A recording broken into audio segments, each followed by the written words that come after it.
Welcome to Meet the Polymaker. I am your host, Joel, and I have not suited up for the show.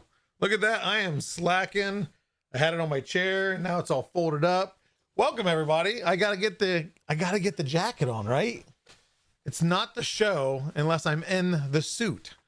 It's my superhero suit. But welcome to the show, everybody. We are here to talk about 3D printing, to share awesome prints from our community, and ultimately talk to a new maker every single episode. And this maker today is going to be a fun one. We've got a lot we get to talk about, and I get a fanboy a little bit. This guy, if you're my age and you were into tech most of your life, you watch TechTV, you probably know the gentleman, Chris Pirillo. He's a fantastic guy, and he does 3D print. So there's correlation. We're going to go off path, come back onto path, and go off path again, I'm sure. So buckle your safety belts. It's in for a fun ride today. But with that said, I am awesome. We'll get you entered into the chat. If you're confused, why is everybody saying I am awesome? That's how you enter the chat, or that's how you enter the chance to win some Polymaker filament. And we just had a release today. We'll talk about that more in just a minute. You could use that free giveaway for one of those spools and try out some new stuff. But before we get to that, the giveaway's at the end. Get entered now. We'll give you the last chance to do it at the end of the show. We're going to get right into the news. Oh, and I have to take it off of studio mode, so give me just a moment. There we go. First up, we have Velo 3D, which we have talked about. They do a lot of metal printing, so a lot more in the industry. So whether it be aerospace and a lot of aerospace, a lot of other stuff, but mainly aerospace. They are building a 289,000 square foot campus, actually in Livermore, California. And that's just showing just how much additive manufacturing is just continuing to grow. Metal fabrication is a big part, especially in the industry, to build, again, anything super strong, super heat resistant. It's a little bit more than what we do at home, but it's still fun. It's still kind of the same concept behind it. Just a little bit more pricey, but it just, again, is going to show that facilities, it's not just departments being added to manufacturers. They're now building campuses or, facilities that are specifically for just the additive manufacturing part of what they're instilling, whether it be their R&D, where they usually start R&D testing, prototyping into actual mass manufacturing. We've talked about it in automotive. We've talked about it in aerospace. We've talked about it in intergalactic space. We've talked about it everywhere. So again, it's great to see the expansions, and we're going to keep seeing them. Maybe not as much as data centers in the news lately, but let's get the additive manufacturing out there more. And next up, we have on-demand clothing. This is going to be a company called Veriloom, which is producing, they're using 3D printing and AI to produce custom fit clothing. Obviously, the idea here is that you're not generating thousands of pieces of clothing that maybe some of it will sell, some of it won't, whether it be the fitment or maybe medium sells more, 50% more than small. That overhead, it costs money. There's time involved to get that stock and then have it shipped. So to have it produced on demand, it reduces the waste. Plus, it's going to have the right fit for everybody. So what you're producing is not maybe will it be purchased or used. It is purchased. It is going to be used because it's made specifically for the customer, again, on demand. So we're going to be seeing a lot more of this, a lot more materials. So I've seen some stuff teased at Jerf. I'm sure we'll see some stuff at Formnext this year that is going more into the clothing. Of course, there's TPU, there's a flexible foam. I think there's going to be a lot more. We've had some cotton-based stuff that people are working on that makes some amazing flexibility. So stay tuned. We're going to continue seeing this in fashion more so than we ever have. And next up, we have the 3D model marketplace trends. And this is just it's a very small snippet of the trends of what people are downloading.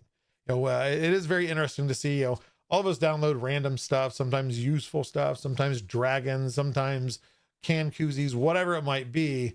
But CG Traders actually has recently released a report showing just where those trends are, and a majority, at least for their site.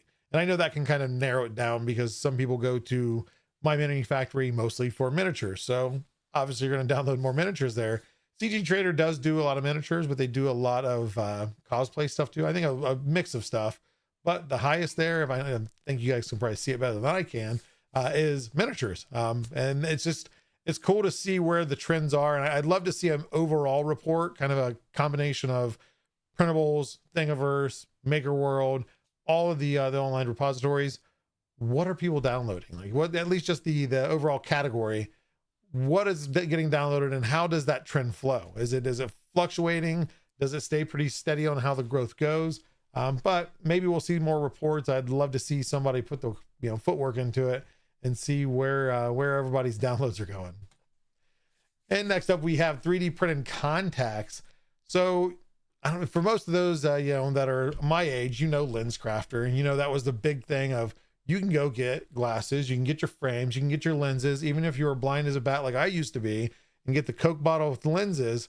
You always had to send them off to get them thinned down. LensCrafters would do everything on demand. And well, I think most stuff except specialty lenses, but you can go in there and you could walk out with a new pair of glasses with your prescription, everything else. You've not been able to do that necessarily with contacts. You have the samples, but there's some specialty contacts for fitment, for different sizing. There's something called myopia. Actually, my daughter Ariana's got it, where she has to have special lenses that help correct the shape of her eye. That's where this comes into play, where not everybody is a one size fits all for contacts.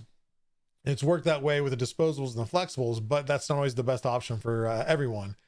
Getting to the point now to where we're going to be able to have 3D printed contacts, again, on demand. You walk in, your eye gets scanned, shaped, prescription tested, and here's your shape, here's your size and everything. And it's just, I think, really cool that we're seeing that kind of advancement in 3D printing, as opposed to, we've seen the frames, we've seen some lenses being printed, but now contacts is a whole nother realm. So very interesting to see where this goes, especially on the myopia lenses. They're expensive, so bring those costs down, please. And last but not least, we have Polymaker in the news, and that is we've released our HT-PLA Pro. So a lot of people loved the HT-PLA last year, between the colors, the printability, of course, the high temp stability. I'm not the tech guy. Don't get me talking about ViCat and softening and all that. It's not load bearing heat. It's heat upon itself off the bed, or you can anneal it. But this filament has been released today. It's $25.99 per kilogram, and there are 18 colors, 16 colors. I go to our website, you'll see it on the banner. It'll say HT-PLA Pro. It is available in the US and Canada. Europe, I think the site might be live to sign up for notifications, but it is coming. It is coming to all of our UK, Spain, Poland, France, Germany, Czechia, and whoever else I missed that's in our retail establishment right now. But if you're needing stuff that's going to be outside in the sun, you need heat stability, but you want that ease of printability and just overall great look print of PLA. That's what this is. It is still just PLA. It's just got some superpowers behind it. So if you are interested to learn a little bit more about HT-PLA, we do have a video on YouTube that Luke does a really good job of kind of showing the testing and kind of what endurance it's got. And we are planning a live stream this Saturday. I don't remember the time. I think it is 1 p.m. 1 p.m. Eastern Standard, I believe. Go follow our channels. You'll see the notification when we do go live. What we're going to talk about, and I've got a few fun things to show off and show some testing of, and not that we'd ever suggest drinking out of plastic, but there's some tests involved. Little sneak peek. So stay tuned for that stream again this Saturday, and maybe learn some more from a guy that doesn't know a whole lot of technical stuff. So if you want it, let's say, more understandable, we won't say dumbed down, more simplified, I'm your guy. Come watch me on the stream on Saturday. But that is it. Go check out the HT-PLA Pro. Plenty of fun colors to be had and plenty of content that's coming out to show you what it does. And until then, we're going to go check out what you guys have been printing over on our Discord. And as I always say, these are all prints shared on our Discord over at discord.polymaker.com in our Show Off Prints channel. So everything you see here has been shared there, and I've stolen it and I put it into the scene, and I put who printed it, and I put, if you link it like you're supposed to, I also put the credit there to where you can find it, what site, who made it, and what it's called. So that way, if you're inspired to print what you see here, ideally, most people are doing pretty good at sharing. It's not always there. But first up, we have CGS Creations, who has printed a beautiful multicolor reading Hobbit bookend that is designed by Crafty Kid, available on things.com. And this turned out really well. The flowers and the leaves, those are not 3D printed. At least I don't think they are. If they are, I'll be even more impressed, but still a good print overall. And next up, we have Prints with Chris, of course, printing the latest from PLA and PA. And this is PLA and PLA. I just realized the typo there. PLA and PA is actually the Patreon where you can find this Magneto statue, little figure, and just great colors, great print overall by Prints with Chris. He does all these characters and it does really well at picking the colors out. So hats off to him. Go check out that if you want to print it yourself. Next up, we have Dilligath, who prints something every day. I think multiple things every day, and has less printers than I have. So what's my excuse? I don't know. This is going to be the Diamondback Rattlesnake, designed by Big Shot Tinkers, available on MakerWorld. And if you notice this design, very realistic design. So I guess I should have gave a little disclaimer if you are afraid of snakes. If you've seen the owl, the really nice detail shaded owl, this is also the same designer. He's got a lot of cool realistic replicas. So if you like wildlife and you want to have something, you know, that looks pretty close to being real, or just to prank somebody, go check out his designs there on MakerWorld. Next, we have Critter42 doing just that, printing a critter, the Mohawk Gremlin, which is a life-size gremlin, printed in our matte PLA in the cotton white, because he does have plans to print it. He has printed it, to paint it. So I'm very interested in seeing the final product. I chose this picture to show more of the size of what it is. You know, seat belted in for safety, of course. Even your 3D prints have to be safe when you're driving. But this design is by the Happy One, and this is available on cgtrader.com. So go check it out if you want to print that. And last but not least, we have Maker Megan, who has designed and printed under T-Rexes and Unicorns on MakerWorld starter fabric patterns, and these are customizable. I didn't get a chance to get too far into it, but I think, yeah, you could kind of stamp your own designs, and this is where you're printing on that tool or that mesh fabric.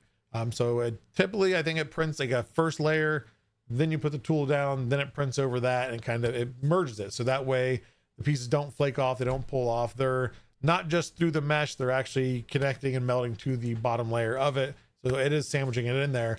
We've seen Kaizen 3D do a ton of really amazing designs. These are more kind of swatches to get the idea of the color and the effect, so you can see what it looks like. From there, then you can do large squares, large rectangles, whatever your printer will allow you, and start sewing them together. I think Kaizen, I think, has even glued them together before. So lots of different ways, even if you don't sew. I'm interested in seeing this go a lot further with all the textiles and designs of people.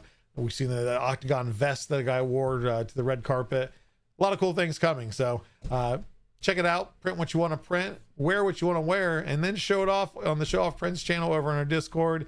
The good, bad, the ugly. We invite you all to share. But that is it for the prints today. We're going to take a quick commercial break.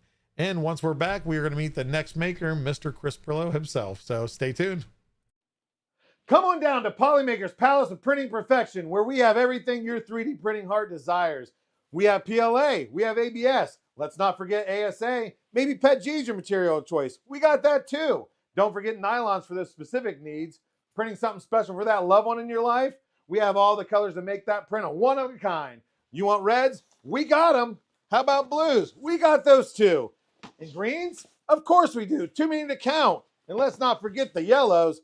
All day long. Now don't take my word for it. Come on down and see for yourself. Here at Polymaker's Palace of Printing Perfection, we strive to fulfill all your printing needs. So come on down and start your collection today. We're easy to find right past the giant light box on Hangout Avenue at us.polymaker.com.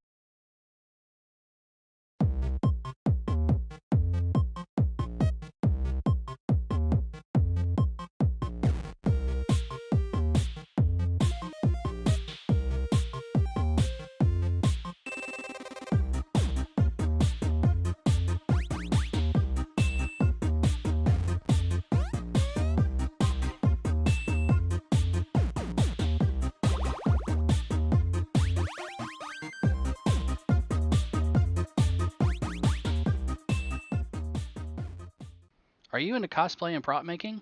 Are you tired of having to break out those power tools to sand those lines away? And don't forget about all that hand sanding. Cramps. Ouch. Introducing Polymaker's Cos PLA, available in two different versions, version A and version B. Both versions are still easier to sand than standard PLA. Find out more at us.polymaker.com. Whoa, I'd love to get into 3D printing, but I live here on the sun where the UV rays are nuts. Wait just one moment there, strapping young chap. Have you ever heard of Polymaker ASA? Polymaker ASA is UV resistant, so it is the perfect application for printing near or around the sun. No way, bro. Yes way, brosif. Here, try it out. Radical, man. If you need a weather-resistant material, make sure you check out Polymaker's ASA. Printing on the sun is no problem at all with Polymaker ASA.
And welcome back to the show, everybody. My mic is in scene. Come on, professional here.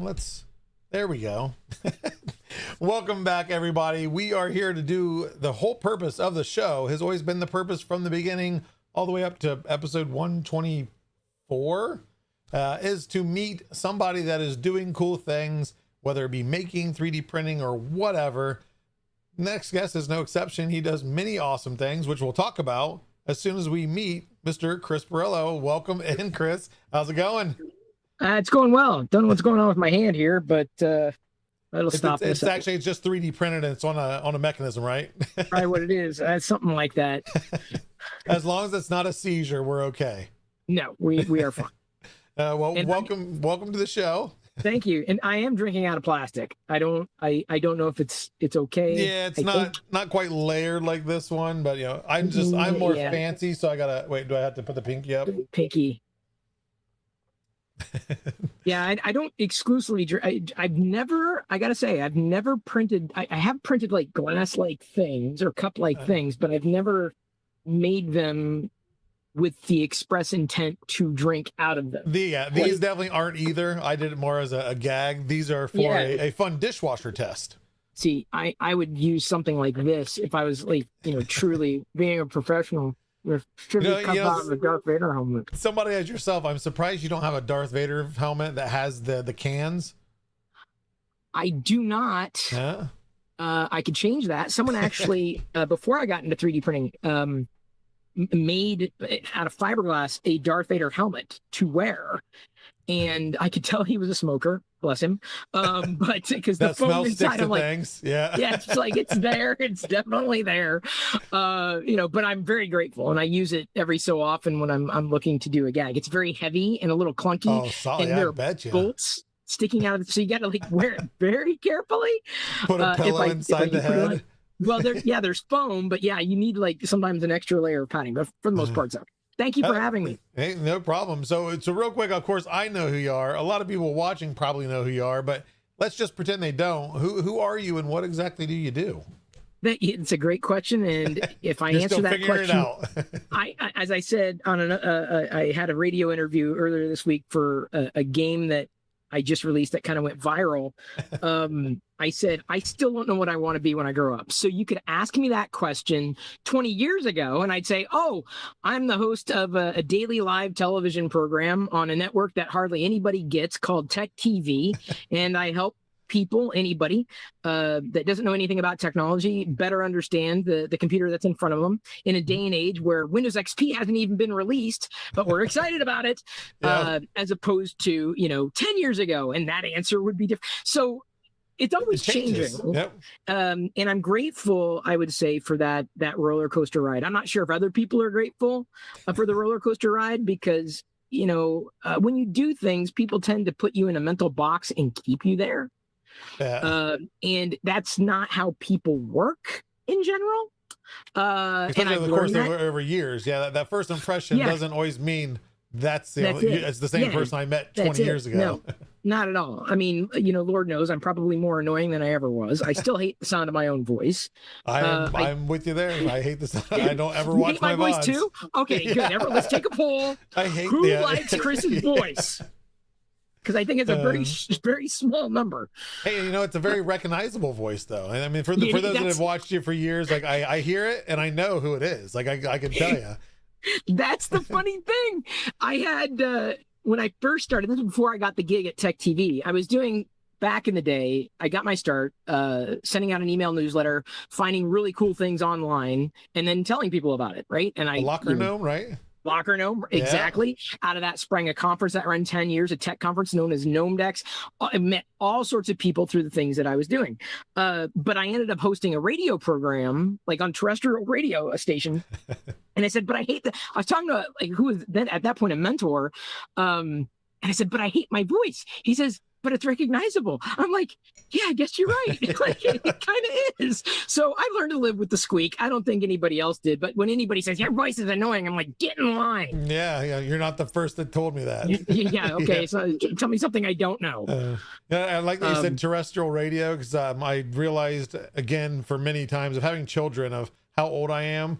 Because I think it's my wife's great aunt had like old AM radios in her basement, and my in-laws have slowly given us parts and pieces, and my daughters think they're cool. And I had to try to explain to my daughter what AM radio was. Like, what is I barely know what AM radio is. And like some of these like radios are AM only. Like, so like, why can't I get anything in? I'm like, because there's not a whole lot of AM stations around anymore. Not so much anymore.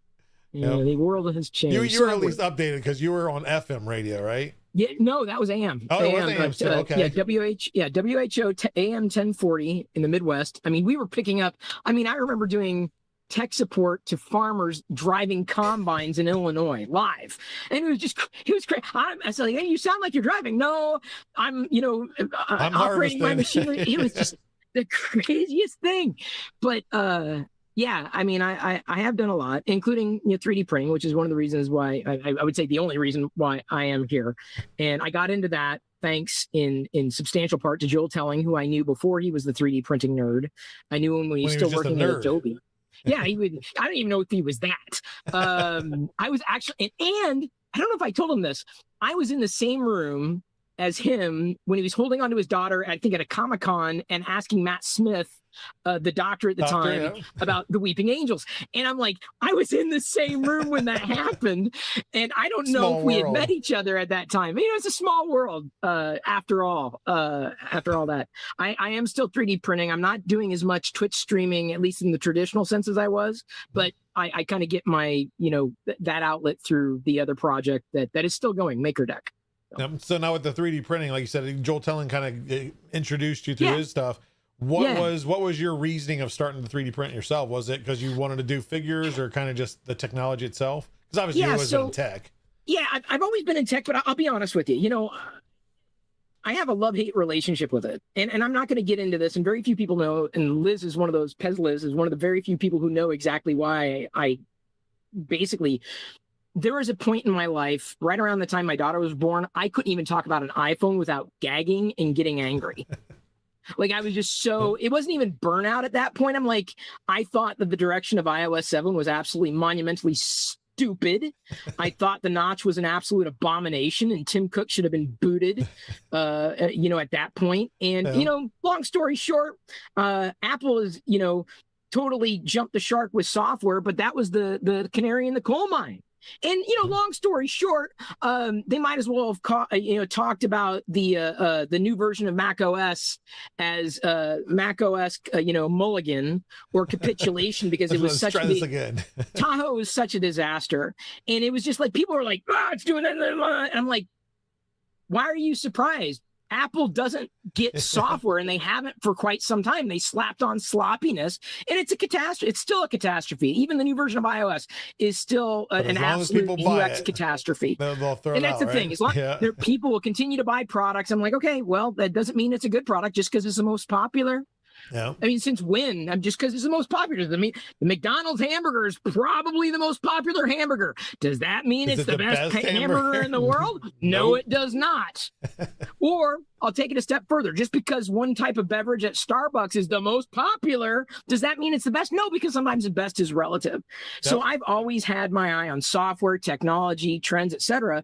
And at that point, I was when I produced Gnomedex that sprang out of LockerGnome as a tech conference.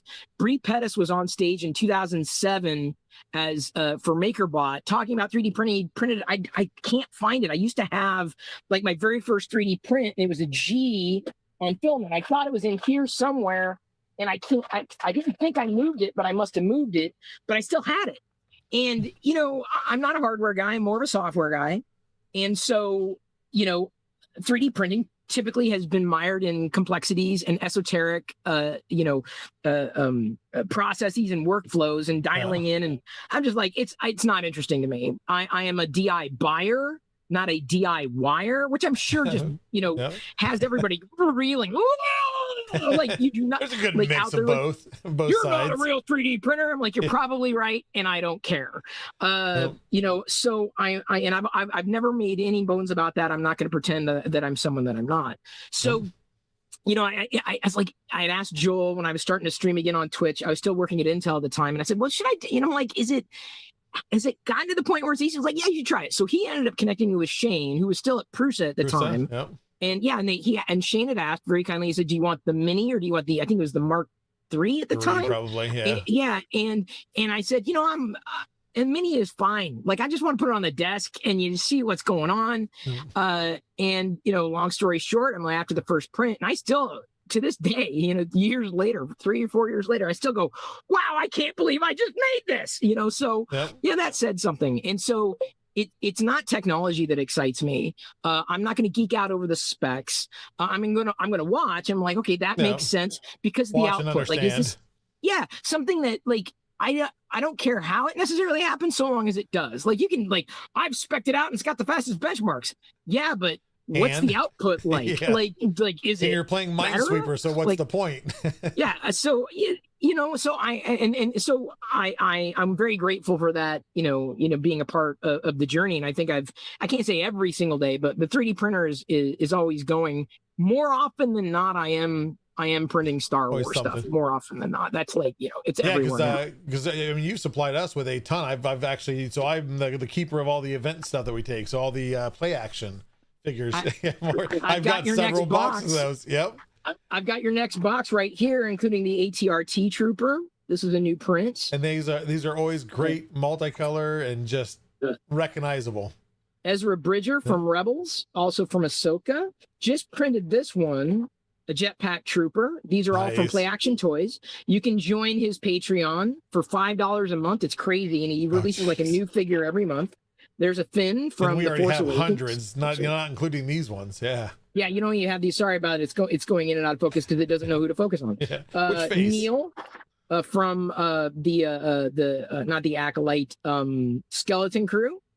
And so when I print these with Polymaker filament, I end up sending one figure for you to showcase, and of course I have them displayed here, but I could not print these without Polymaker. Couldn't do it. Because the colors. And so, like, you talk about new things, and I'm just like, yeah, but are there good? I need a color that's this. Colors. I need a color that's that. And that's what I like about all the ones that you send us is, number one, that they're recognizable figures. Whether you're Star Wars, I think we have like Indiana Jones in there. There's a ton of characters. Is people recognize them. But also the other thing that it's not just the same rinse and repeat of 5 or 6 colors. You're using the whole palette, like, because they're all, every character has different colors, and they're always spot on. Like I said, it's one thing that Play Action does very well in the modeling of making it recognizable. But the colors, a lot of times, the color is what you see first and you recognize, like red and black with horns. You know exactly what it is without seeing anything else. Yeah, like, so good. I have to still go in and pay. Sometimes I'll put it this way: when a figure is screwed up, it's not Polymaker, it's PebCac, or something happened that it paused the wrong place or whatever. But like I said, I take my time with these. Like these are, I'm an action figure guy, always have been, always will be. Not so much the vehicles, although I do 3D print them, as well. Not as often. No. I usually have a stack and a half of Star Wars stuff that I gotta post and share and everything, and sometimes I'm just print. Okay, then I photograph in one batch and go. Now with being in 3D printing, of course, for years now, obviously you start with the mini, you do a lot of small stuff. Do you find yourself, have you printed any like cosplay stuff yourself, or any wearables or fun stuff, or you stay kind of the small manageable stuff? I haven't. I haven't. Number one, space. Number two, complexity, and the payoff for me. As I said, I'm more of a DI buyer. Yeah. So I haven't. I'm trying to think. Black Series helmets that are. Yeah, I've purchased those. Although I will buy them usually when they go on sale. I very rarely buy at retail price because of things get expensive. Yeah. And then Ross has been great to pick up things after they've kind of passed the market, or like Target will drop prices to like 70% off, and then I'll pick stuff up. I did 3D print a Darth Vader cat helmet for my girlfriend's cat. And he refused to wear it, and it wasn't the right size. I'm like, that's okay. That's the closest thing I think I've come to arming cosplay. I've done a little armor thing for our cat when we first got him. He was a little kitten. He didn't have a choice. I put it on him, but it didn't stay on him for very long. So yeah. Cats have their own personality. Yes, they do. Yeah. So you've been, like I said, in tech. You've been through a lot of shows and everything. Let's talk about MakerDeck. Of course, that's kind of another 3D printed focal point of a creation that you made. Where did that come from? Like, how did that birth? So, MakerDeck is basically a 24/7 3D printing channel on Twitch that runs, again, 24/7, but powered by human beings, powered by moderator. We've got moderators, producers. They're one and the same, but people that are basically there. Yep. People are there, constantly. Pezliz, executive producer, but we couldn't do it without people from all around the world, including Kieran Clark, Down Under, Do Flunky, Gourmet Crepe, Mad Cat has been a constant staple, Druid, Monsoon Josh, Tech Jeeper, RC Maniac. I mean, I don't want to leave anybody out because people have helped. There's so many people. I've seen so many people. At various points in the past, and they can't, man. It's because they help, they lean in, they're printing anyway. So, it came because I was streaming, every night, and I thought, you're watching this printer print, and people were launching their channels and having their channels and their one printer going. And I kind of thought, I'm like, well, I know StreamYard and kind of how it works, but I wonder, could I figure out a process by which people could just share their camera, stream it, and then it's all together? Because then we could have up to 10 cameras, like at one time. And so I, like an entrepreneur, kind of figured out the process. I'm like, I think this is going to work. And in a weekend, I had the name. And then they said, hey, I didn't even ask. I didn't ask the people around me. Krusty was one of them. Fix'em Dude, certainly. Liz, naturally. I didn't ask. I'm not a kind of person that asks for permission. I'm gonna say, I'm gonna do this, and I think it's gonna work, and here's why. And and out of it came, some has continued to come, rather amazing things. I don't want to, and again, I don't want to forget anybody, because people have helped in the past, including Zombie. And I think I met Zombie originally as a mod in the Discord server. I'm pretty sure that's how we had originally connected. He leaned in, Liz and him kicked up Z and Z. Of course, that wonderfully spun out, and that continues. Yep. So, which is great. Like, I think, I'm the kind of guy that just kind of wants to do things. And if people take something from it, great. I don't want to control or in that capacity. I mean, I may have a vision, like, okay, I think this is what it needs to be, but I'm not. But it's not something you have to be involved with it every step of the way Constantly. and micromanage it. Yep. Yeah, I'm just not. I'm a big believer in a laissez-faire kind of approach. Like, is it broken? Like, is it working? So everything you see there now is pretty much what it was in the very beginning. We've got makers coming in and out, popping in and out. Sometimes, again, we'll have up to 10 at a time. Sometimes down to 3. So it just depends. Chats popping. I'm working on something else to see about doing. I don't want to get into it because it's more on another part of the conversation, but more ways of increasing interactivity but I often go to MakerDeck just for inspiration of like, what do I want to print? Like, okay, let's see what other people are printing. Like, okay, I don't even know how many times I went to it and just clicked, watch for a little bit, and like, okay, no, that's cool. Let's go print that. That's what it's there for. I mean, it's you can have it on in mute, you can have it on 24/7 in a window. So someone is always I don't think ever been a time in the past 3 or 4 years since launch that there hasn't been at least one person printing or making in general. So that's crazy. Having it there in the background. One of the things I want to vibe code next is an app that people can run on the desktop. That's just the feed of MakerDeck as an embed. It's just very simple to do, very easy to do, a binary, like very, very simple, very straightforward. Like it wouldn't even be, because there'd be no settings. Like, here's the window, you're watching it. Great. You're off to the races. Yeah, just like you said, just an easy click, and then there you go. There it is. It's running on your desktop. Resize it. You don't have to open up a browser. It's right there. So what you're talking, like you just mentioned, vibe coding. That's something you've been getting into quite a bit. I won't say as of late. It's been a little while now. But you've created some 3D modeling stuff. You've created some games. Like, what got you into that? Like, do you remember the first thing that you vibe coded and was like, this is fun? Yeah, it's only been a thing. I mean, AI's been around for a while, but like vibe coding in general hasn't been a thing for very long. Like March last year is really when Andre Karpathy, right in that time, early 2025, said, well, this is a new type of way of developing. It's like vibe coding.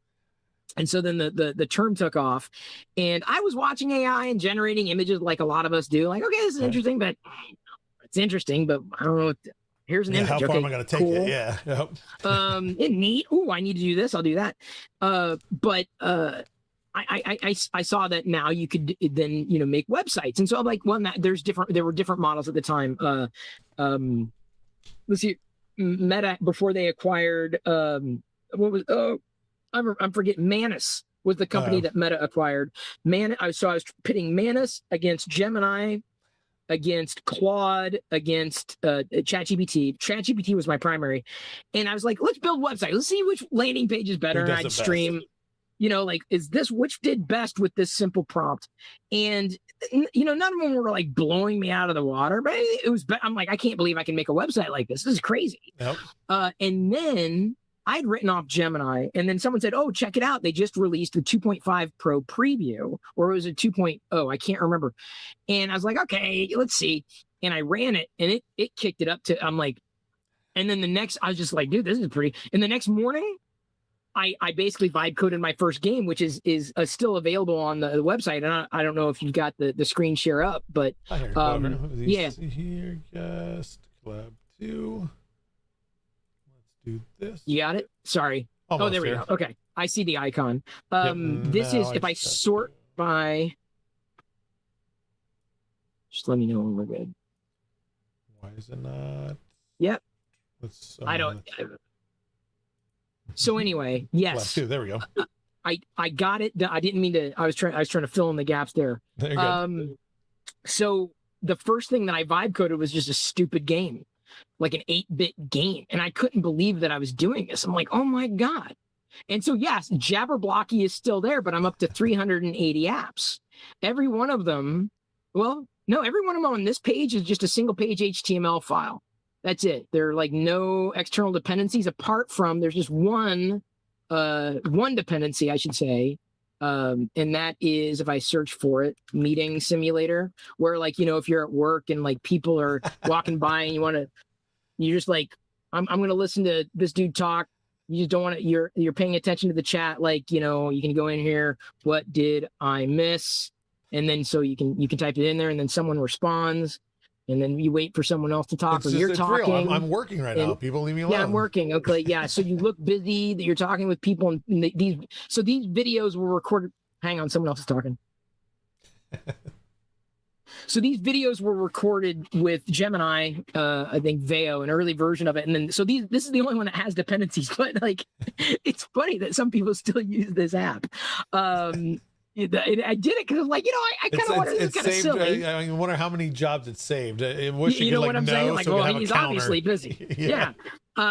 So I got into vibe coding in a big way, and again, with that, part and parcel was MakerDeck, right? So you can go to MakerDeck on Twitch. MakerDeck.net is the website where you get more information, including we're vibe coding, or in the process of vibe coding, a show and tell where when you submit a print, basically what'll happen is if you give it your social handles when you submit your print, it will automatically tag you when we cross post to like Mastodon, okay. Blue Nice. Sky, X is coming soon, Threads, Facebook, all those other things. So that way you get your stuff promoted everywhere, and you only have to submit it once in social. So we're vibe coding our way through that as well. I'm trying to remember I think one of the first apps I developed, it was this game early on. You remember Angry Bird? No, right? Or not Angry Birds, Flappy Bird, right? Oh yeah. So I made an app where you can a Cali cube, or I don't know if I don't have any STLs on the desktop, but you can drag an STL into this, and it'll do the model. Yeah, it'll do the model. So like it was just stupid. It was like okay, this is fun, this is stupid. Let's see here. Let me drag this in there. I need the New Republic credit. Let me drag it in. This was one of the first apps that I created. So there we go. So there's a New Republic Star Wars credit that I dragged in there. This was done in Google Gemini, and it was just stupid. I'm like, okay, it's just fun, and then move on. I think as time has gone on, as I come into needs, that's when I vibe code something. That's when I create something.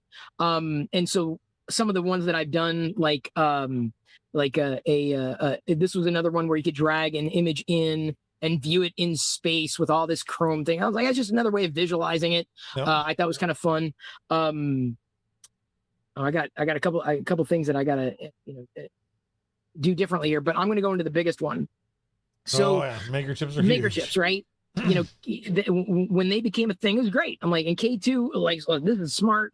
That this is getting standardized. Totally love the idea, and he had directions, but I'm just like, that's literally what I was like. I got it. I understood. I can figure it out, but it's not super intuitive. Yeah, I'm like, it's just that still not in that Pirillo ease territory. So what I ended up doing was creating a maker chip maker, and got it to the point where I thought it was ready. And with it, you basically start from scratch, or you can load designs. You can change the edge pieces, the cutoff point. You can drag an SVG in there. You can change the depth of the SVG. You can, the QR code can automatically be generated. You can worry about colors, download the 3MF ready to slice, ready to go. You can create your own maker chips without necessarily knowing how to engineer your own maker chips. And so I needed this. And so because I needed it, I figured, okay, other people need this. So yeah, when I felt it was ready to go, I, sent it on to K2. I'm like, all right, here's what I got. And he was, I'm not going to say elated, but he's like, wah! And then he said, and he gave me feedback, which I love. I hate when someone uses something or tries something and has critical feedback and doesn't say anything. And just because I don't have a chance to improve, right? Like you have to tell, like, it sucks, and here's why. I'm like, okay. So I love it. Like, I'll send out. I just made a dungeon not a dungeon crawling creator, but like let me sort by newest, a hex crawl generator for people that are into D&D and maybe DMs or whatever. And so I did it. I launched it yesterday, I can't remember, and sent it on to someone who I know is a DM. And so he used it. He's like, "Brah." I'm like, great. So I took that, copied and pasted it in Claude off to the races. I was like, here you go. Done, because it made it a better product. I don't understand the people out there who don't take feedback, really don't, about what it is that they may be doing. And like, hey, this is fine, but what about this? Yep. Even with K2, and he was, we were going back and forth, like, well, could you make it so that people drop PNGs in instead of SVGs? I'm like, no. So you have to know when to say no. Yeah. And I'm like, as a product manager, I'm like, no, and here's why. Like, there you go. Here's a tool. Like you said, but you're willing to listen and yeah, I'll listen. And what makes sense? Let's change it, because I don't know everything on this topic. What I did was made it so that you could basically update something and make it. I made it drop dead simple to use, and PNG using a raster image in this capacity would have totally just screwed things up. Like, it would not have worked out well at all. So I was like, no, it's fine, unless like a ton of people really needed it. So that was the biggest one for makers that I've done a few others. One I got tagged, I think TechJeeper tagged me on a joke with Joel and running a print farm. No, someone else said, do 3D print Farmville, and then I got tagged by TechJeeper. And so I did this quick 8-bit print Farmville where you have to run around and and keep these printers going, because I'm a big retro guy. I'm a big retro fan. I mean, it's just very stupid, simple, and it'll come. Hang on, this is shift 1. I got 9 seconds left to go. So just stupid, simple. Took a little bit, do a little QA, and you're off to the races. So there's a little bit of fun. There's a little bit of function, printing your own business cards on the web. 3D printing Star Wars stuff on plaques with real Arabesh, printing off images, but using ASCII art. Instead of hue forging, you can 3D print in ASCII art. For people that might do more engraving or working with crickets, you can now turn any font into a single line for engraving more easily. Free thing. Tile Loom is a recent one that where you could have a pattern and then 3D print seamless tiles. There's another tile using Truchet tiles, I think is what it is. Font Hatch is another one for the people that do are tired of raster engraving text. You can score it. All happens within the browser. Spool story is important. So hey, how much is this going to take? I look at numbers. I'm like, I don't know what the hell does it mean? Banana for scale. I'm like, yeah, that's helpful for you printing the dang thing, but that doesn't help me. How does this help me? So now I can drag something in. I'm like, this is going to take 8 minutes. Oh, okay. So it's about 1x coffee break. Good. Okay. What's the length of the thread? Longer than a ruler. Okay. Gives me an idea. Okay. What's the filament weight? That's about 5 paper clips. So I'm like, you understand? So it gives me relative it helps me better understand. Or let's say in the average spool, this is how long it would be. Where does the filament go? So there's no supports, necessarily used for this.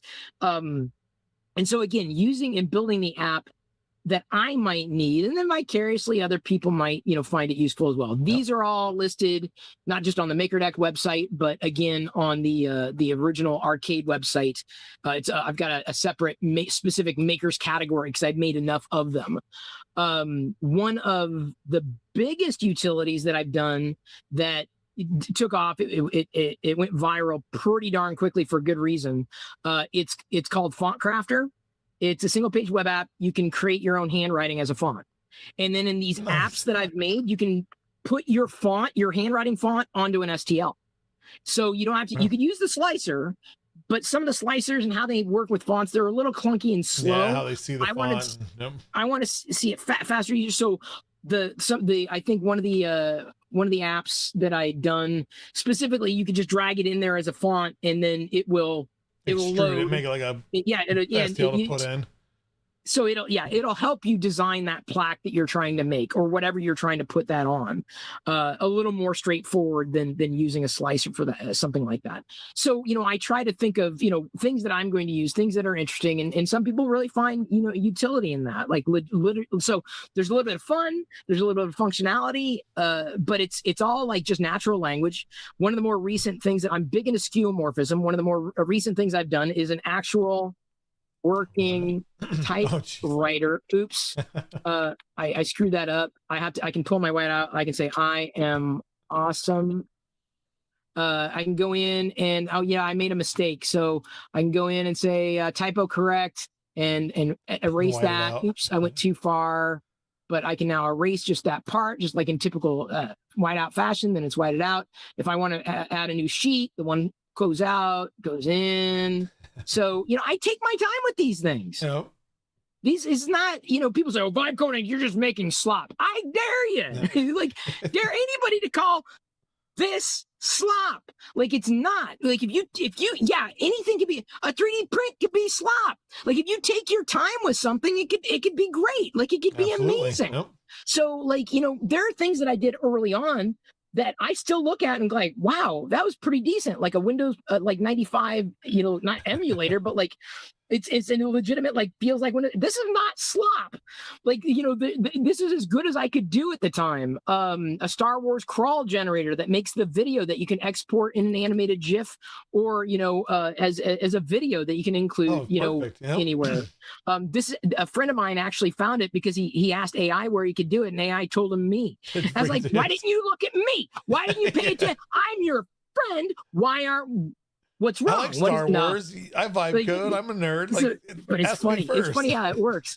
So you could go. I mean, but some of those are the oldest ones that I did, like an alien computer generator, where every time you reload, it's a different interface. So I've done a lot. I teach people how to do this every month.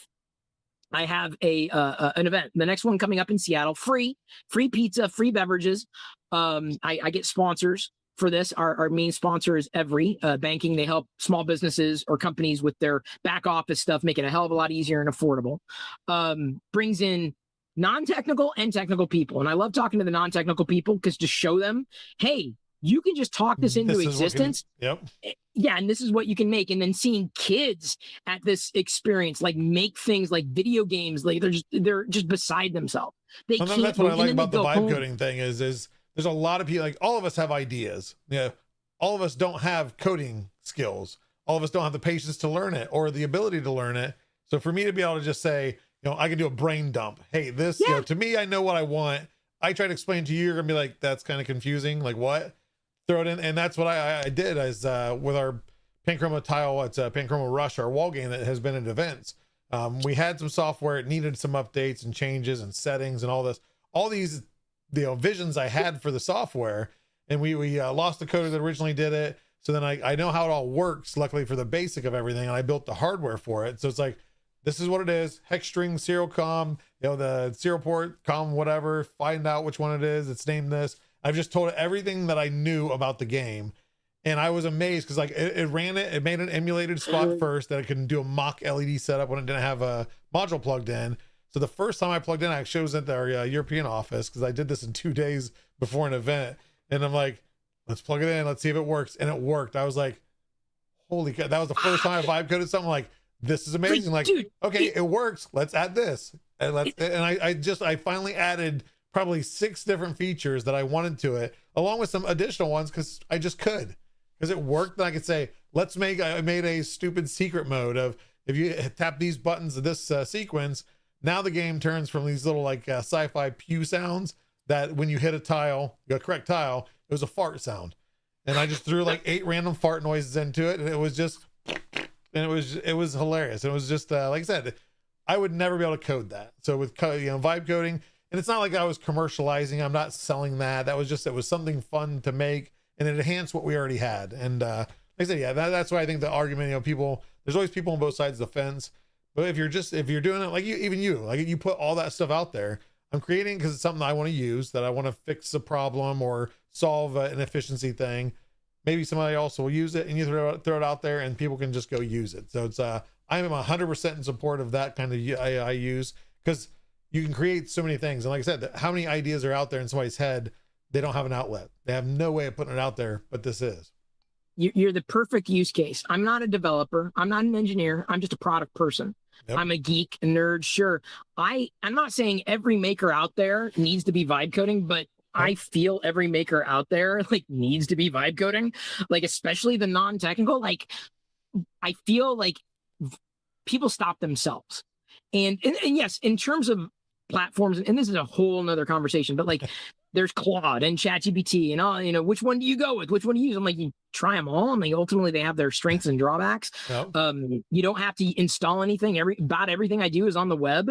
And I make, things that make an impact. But yeah, I think you are, as you explained that, the perfect that I feel is the perfect path for anybody to walk. You have the need, you have a problem, and you need to solve it, but you know what you want, right? You don't have to, translate that, or if you need to retranslate it, it's easier to talk to an AI agent rather than an engineer sometimes. Because they won't get it. And I know this because I've worked with engineers before, and it's like, it is not your place. Are different. 100%. Don't tell me what I need to do. This is what you need to do. I get it. I respect it. Love engineers. Absolutely. The world needs more of them, for sure. But this is going to bring a new class of creativity. Absolutely. I feel it's there's never been a better time to be an entrepreneur. There's never been an easier way to make and create, whether we're talking 3D printing, code, creative outlets, whatever it is. The challenge is not the making or the building. The challenge at this point, everyone's running into it. Think about it. We have so much attention. There's a short supply of it. There's one pie, and that sliver is getting smaller and smaller and smaller. So the bigger challenge to crack, right, is marketing, and that's a different kind of skill set. So there are times MakerDeck, I feel, it satisfied the right itch in a way that no one was doing, at least in the same capacity, still going to this day, and I'm very grateful for everybody and anybody who's been a part of it and supported it at any level.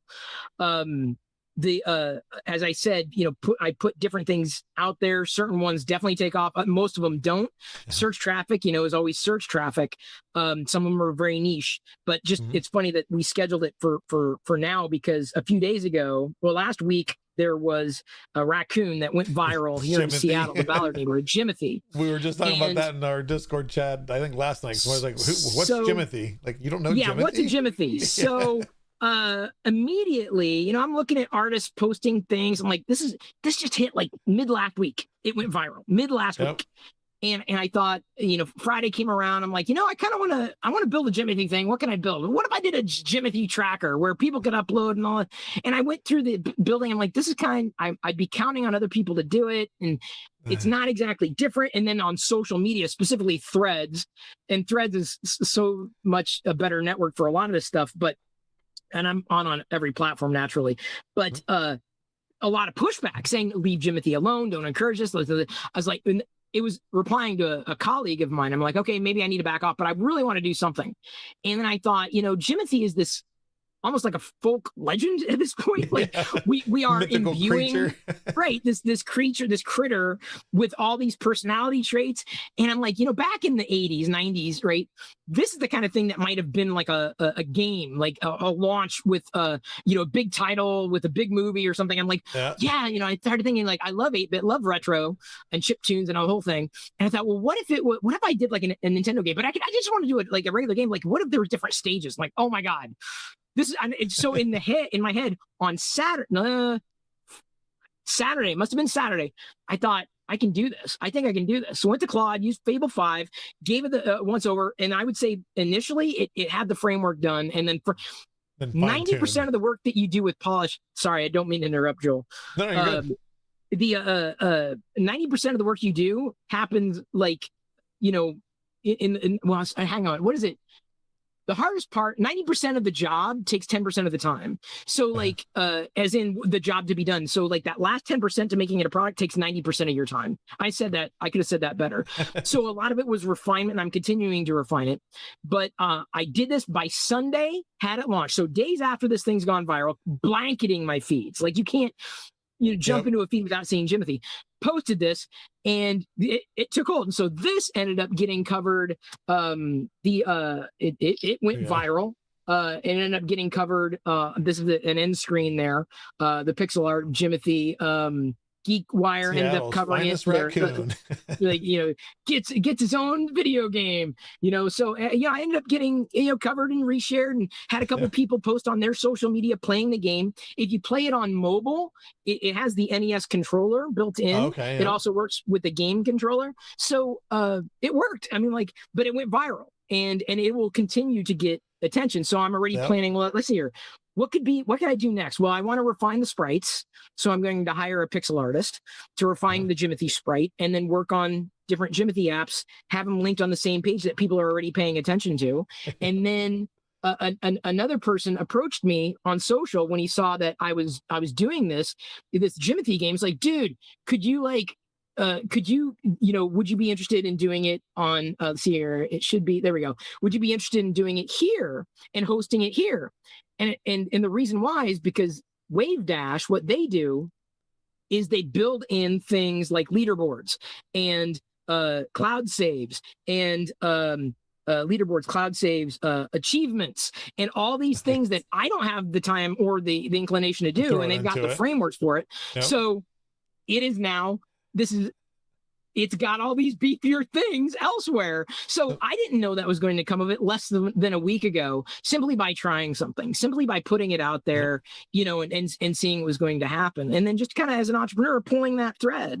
And that's, I think it's part of being a maker, just pulling that thread, just seeing, can I make this?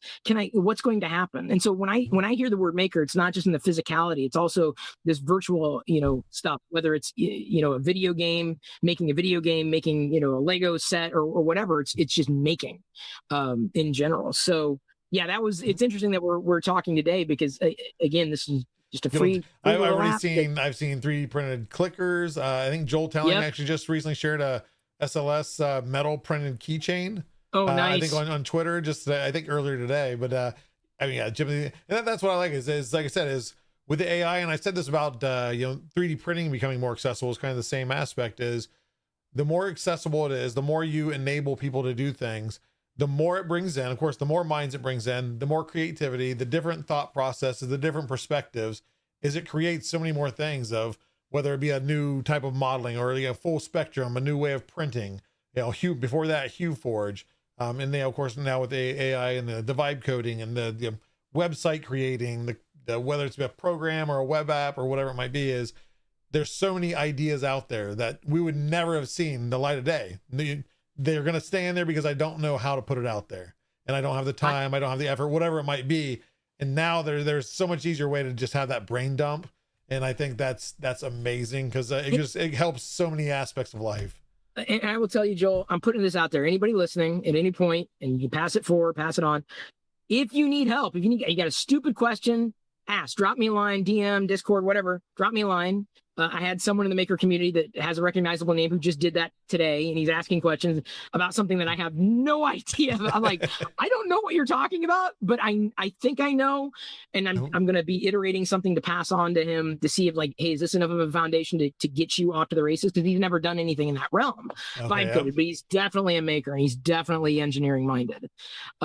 So whether you're technical or non-technical, like I said, I don't just talk about things, I do them. It'd be, you should 3D print. What have you 3D printed lately? You should vibe code. What have you made lately? And it doesn't have to be the next $1 million idea. It's just, does it satisfy a niche? Where you are in the beginning is not where you're going to be 3 years from now. It takes practice. It takes time. Even with 3D prints, any kind of craft, you need to practice. And I take that discipline seriously. Anything that I do, you ready? Do you want to do kind of a world premiere of something? Sure. Absolutely. You didn't know I was going to do this, but it's not out yet, but I think I'm about ready to push it out there. This is a word you didn't even know I was going to do this. I have no idea. I still have no idea what you're leading up to. I know. Kind of scared. Very few people know, including the team that was kind of responsible for kind of making it what it's going to be. And they kind of did a test of it last night. And I took some notes. Do you remember Microsoft Comic Chat? Comic Chat? Comic Chat. Do you remember Comic Chat? I do not. Okay. Does anybody in the chat remember Microsoft Comic Chat? I'm curious. I know there's going to be a delay. It came out of Microsoft Research Labs right around 1996 or so, 98 in that range. And this is when IRC was a big deal. IRC was the all the rage. Everyone was using MIRC, etc. MIRC, etc. I hated the interface to MIRC even back then. But either way, so Microsoft launched what they called Comic Chat, where it was an IRC client, legitimate IRC client, that instead of you typing in text, what would happen when someone talked is they were assigned an avatar, and anybody, even if they weren't using Comic Chat, would be, and there would be chat bubbles above their heads. And so I was like, okay, that's really cool. And like 6 months ago, I thought, boy, it'd be really cool to kind of reboot that, like to have it like for the modern era. I was like, it'd be too hard because this is like long ago. How are you going to like map it right? Well, literally July 16th, a week or so ago, I catch word Microsoft Comic Chat's now open source. So what Perfect I've timing. what I've done is made it so now you can have Comic Chat on the web and you can invite people. So what I can do is start a shared comment. It sets up an encrypted ephemeral chat. Someone could take us here. This is gonna be dangerous, I'm sure, but I'm gonna do it. Screw it. I'm gonna push it. You mind if I post a link in chat? No, feel free. Yep. Oh, I can't. It's not online. I can't. It's not going to work. Okay, I was going to have people coming because, yeah, it's local. But then you can see, what was said so far. Let me go ahead and hit refresh. You can do single player mode. Like you're typing, and someone hits enter, and then someone else is talking, and then someone else is talking. There we go, and someone else, and someone else. So you can have this whole thing. You can export as PDF or a PNG.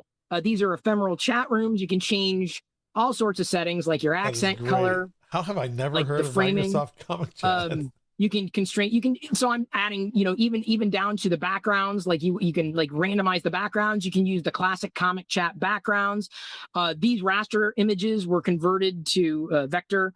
Everything works within a single web page. And like I said, it is all ephemeral through Cloudflare workers using WebSockets, all encrypted end to end. No one knows what you're typing. If you don't have the link, it isn't going to work. You won't be able to jump in. Once you're done, you're done. But yeah, basically, I'm rebooting Comic Chat. It's not IRC, but I'm rebooting Comic Chat for a modern era. I'm going through and adjusting a few things that I feel like not quite where I want them to be. Yeah, so I sent this on to the team that open source. I'm like, hey, this is what I'm doing with it. And they're like, you gotta let us know when you're done with it. And so I will. I was like, when it's ready to go. But this is what you can do with open source projects, right? Like you can take something and go, how can I mix this with this to make it this? How can I take something and make it different? I am not an engineer. I'm someone who understands what I need that product to be. I understand that finished product. I need the path from A to B to make it easy for me, and then vicariously make it easy for anybody else. So, it's going to be called Comic Chatter. It'll be on the arcade. I'm hoping to launch it today. And it's a lot of fun. You can have up to 10 people in a chat at a time. Again, you can save that. You can make your own comic, with these characters. You can change the character that you want. A further future implementation, what could be on this is just an Android and Apple app, because for me to have some of my group chats with friends, I don't know if I'd ever let those comics go public, but I can imagine some of those things of just the chats we have. It would be hilarious to see it kind of visualized. Okay, so I may be working. Remember, I talked about the site where I put the Jimothy game with achievements and etc. Yep. I'm not interested in managing chat rooms. I'm not interested in managing that stuff. Yeah. I'm going to make it simple, but for the complex, fun stuff, I want to work with them to say, this is where you go to do what you need to, to do. Because I'm like, I'll do the basics. I'll lay out the groundwork. But in terms of, a lot of the details, I know I'm at my limit because I want to go on to the next thing, have it work, polish bugs as I go, but then move on to the next thing without necessarily managing it. But no one knew, apart from the MakerDeck mods. I sent it last night. I think Mad Cat was the only one who clicked. I think everyone was like, oh, what's Chris up to now? Oh God, what's he sharing? Go to something else. Because I'm pretty sure that's what they do. But yeah, so I this to me is making, or it's going to give people another way of creating. Like, I would love to do a comic strip, but I don't know how to draw, and using a difficult thing that's an app. This now makes it easy. And then maybe the avatar that you're using is kind of crappy because these were done in like Microsoft Paint, 3 decades ago. But so these are OG characters. Oh, yeah. Okay, these are all OG characters. Every single one of them are OG characters. I don't know if I want to add more. I feel that's kind of part of the stupidity charm of it. I don't want to put so many resources into it that it's like the law of diminishing returns. Oh, I you know what? I should Clippy would be Clippy. hilarious to add. If I could figure out that process, I'd do it. I'd add Clippy. I feel like I could do that. You If can I add could Clippy figure out, and then add Jimothy, and that's it. yeah, Jimothy, if I could add Jimothy, it'd be very smart. Actually, if someone were able to help me take what I've got and add a Clippy character that looks realistic, because there's conversion that needs to happen in different poses, and there's a certain formula. But if they were able to make the art ready to go, I'd be able to put a Clippy in there easily. It's just, it takes getting the graphics right, and working when you're not working with enough source material can be a bit of a challenge. And you want to fit the same style and everything too. Yeah, so it's not just it's a copy and paste Clippy. It's obvious with a white square around it because there's no transparent background. Yeah, so I think a Clippy could work. I think I could see a Clippy there, which would be so funny. Now I want to do it. Now, dang it. Now I want to do it. Right? I've got to launch this thing. You see, that's the thing about when, you probably know this too, you can't sit on something, and so many people will sit on it and say, no, it's not ready, because they haven't thought about how they're going to do it. So I ended up doing something called an app that came out of an event called Vibe Brief. So like, how do you organize or categorize your thoughts to prepare it to speak it into existence? And part of it is limiting the scope. Like, launch it with 3 critical features, and then you could add more features. Don't like pack everything into it to go. Like, get it something so that it's ready for MVP to launch. Product in the beginning. It's going too quick. Let it go. I did the same thing with the Jimothy game. I shipped with crappy sprites, but it didn't matter. It was kind of the kitsch of the, it's, if you played it, you knew either way, you could right? play it. Yeah, you knew. Like, you're using your imagination anyway. So that's why I'm fine sticking with the 8-bit stuff. I'm a maker, and I don't just 3D print stuff, and that making new models that are released. Making in general is what we love and want to support. Like I said, it's because it's the more people, whether it's young, and that's the thing too, is it's not just introducing the young kids into a new thing that they can now have an outlet for. It's people like us. We've been around, and even if we've been in tech, not all of us know coding, programming, etc. It gives everybody from age 0 to age 99 or 999 to do something. And that's my story. My daughter's done it. Like, and if an 10-year-old at the time, 11-year-old, if she can do it, like, and do something, she said, I need something to help me, do math better. Like she said, and so she needed specifically that help, like with, let's see if I can find it. And she needed it cute. She wanted it to be that was specifically her ass. It needs to be cute. Yeah. So she needed to master her math. And so she ended up creating a game that solved her problem. Yeah, I mean, back in the day with the Commodore VIC-20 C64, you had to buy a $50 program that may have run like crap and graphically just boring as hell. Like, now you can just speak the game that you need into existence. I mean, so recently I did something where I had to take the CCAT. Are you familiar with the CCAT? It's a cognitive test that helps organizations figure out so here's the thing. 50 questions that have to be answered in 15 minutes. 50 in 15. It's not your goal to answer every question correctly. It's your goal to get through all the questions and get as many as you can correctly. And those are different KPIs, right? Those are different, like, key performance indicators. And so I'm like, I knew nothing about this. And I'm like, how am I going to practice? There were some resources on the web, and I'm like, these are sucked or they're gated. And I'm like, I'm not going to spend, I don't know, this may be overkill. So I'm like, I vibe coded my own thing that would allow me to practice, take different kind of practices, to get stats and analytics, learn more about, what the CCAT was about. And then I launched an app. So now if you need to take the CCAT, you can use this as a preparation and actually step through questions that are likely questions that you're going to run into in the actual CCAT. Yeah. Like you said, it's just one of those things where, I'm personally doing something, or like you said, your daughter, and that's a lot of kids too, is they have different ways they understand math, for example, whether they're doing the whole, I don't remember what it's called now, the stupid math they do now, but I know what you're talking about too. Common Core or whatever. Common Core. Yeah. That, so like, I don't understand, like, I don't get it, but they're taught different than what we were taught. There's different ways of doing it, and everybody processes different. And I think that's nice that you said your daughter, maybe it's this kind of, maybe multiplication is great, but division, I don't understand this part of division.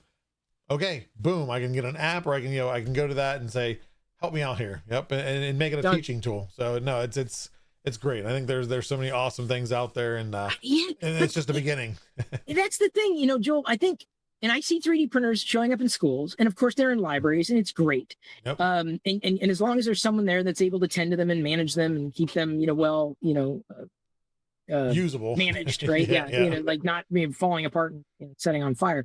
But like, I feel giving kids access to those tools. Oh, I've got do you got my screen up? This is my printer. My Rocky is falling apart. I didn't have enough supports. Oh no. Oh, from Hail Mary? Fail. Not amaze. Should I just keep going? I should just to see what if it turns out to be. I can recover from this. It'll be fine. Just needs a little duct tape and glue. No, the fan will push the one leg back up, and then it'll catch it, and it will. That's perfect. My belief. I can will it back into existence. So see, this is what happens. Thanks, Liz. I'm sure that was you. This is what happens when you try to print something that's not Star Wars. I'm just saying, Joel. I'm just saying. All the Star Wars prints are successful. It's anything other than that. The printer knows. The printer knows.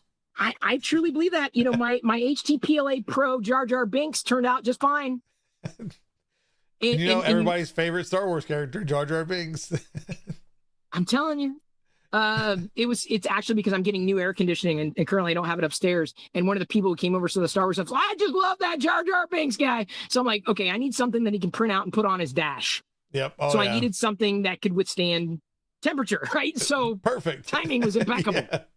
We knew that was going to happen. Perfect. That's why we sent some material away. You can have your own Jar Jar Binks. There you go. Well, I'm going to throw it over to the community for anybody that does have questions for Chris, whether it be 3D printing, vibe coding, what is he doing? What is he up to? What's coming up? Go ahead and ask. And let me see here. I got to get over on the multi-stream so I see everybody's questions. So anybody that's got questions, Jar Jar was a fail. Who would have thought? K2 Kevin, how would the AC guy even know you like Star Wars? Yeah, how? Yeah, it was a stretch. It was a bit of a stretch. I had to mention it specifically. Yeah. It's because to enter Chris's house, you have to do a special knock, and then you have to say a certain quote from a Star Wars movie. So I've heard. Pretty much. Yeah, hello there. That's like... let's see. Polymorph, what's a good first project? Which one do you start with? For printing? I don't know. Is that in general or just like any project? What's a good first project? Something maybe I'd say in general. Well, either one. AI prompts. Okay. Well, first of all, I would say the same thing. What are you interested in? Like Star Wars. Okay, there's my first 3D printing project. In fact, I think it was like the first thing, apart from the default screw that came on the Prusa. I think it's somewhere up here. I don't know, amidst the Darth Vader crowd. Somewhere. Getting buried. But that was interesting. That was the thing. 3D printing didn't pull me in because of 3D printing. It pulled me in because of Star Wars and the things that I can make. So, that was the impetus. And I feel like with AI or vibe coding, it's the same thing. So in terms of prompting, you understand the problem you want to solve. You understand what's happening now, what isn't going to work, what success looks like. You may have examples of what you might want it to be or look like. You may have inspiration for how you may want it to look. And all these things, instead of telling me as we're sitting together and talking over coffee, beer, whatever, and telling me, this is what people do. They say, you know what AI needs to do? Blah, blah, blah, blah, blah. I'm like, so tell it. Don't tell me. Yeah. Say exactly what you just said in writing or talk it out to AI, because you literally just gave me the prompt. So, talk to it like it's a real person that you're interacting with. And it doesn't have to be that complex. The Jimothy game sprang out. I think it's more about sometimes the model that you're using. They're getting more and more advanced. Like if you just use like a basic, I'm going to use the basic ChatGPT, but this is crap. I mean, if you buy, okay, we're just going to put it in the Polymaker realm here. If you buy garbage filament and complain that the print sucked, who's really at fault? So again, it's easy there are easy parallels to make here. It's the same thing. And I don't think it comes down to the prompt. It comes down to focusing on your goal, what you need something to be, what you want something to be, and then iterate. Unlike printing, unless you're really dialing things in like Andrew did with Gloop, right? I think he went through, he was telling me like with creme brulee, he like made hundreds and hundreds of creme brulee just to get it, just to get the right balance and flavor, just learning how to do it. It's the same thing with vibe coding. You iterate, get things to where you need them to be, and then put it out there. If you need to fix a bug, fix a bug. You see an issue, you tackle the issue. You may not get what they call a one shot. You may not be one and done. Are you dedicated enough to solving the problem to stick with that problem? And to see it all the way through. And sometimes it may be like, there are times that I've gone through and I'm like, this isn't going to work. I'm going to shelve it. Right. I'm like, it's not what I need it to be. I bit off too much, or I have to wait for the models as they've continued to, get better and better to improve. And the way that Claude works with 3D graphics is different the way that an OpenAI works with it, or maybe it's using the wrong foundation.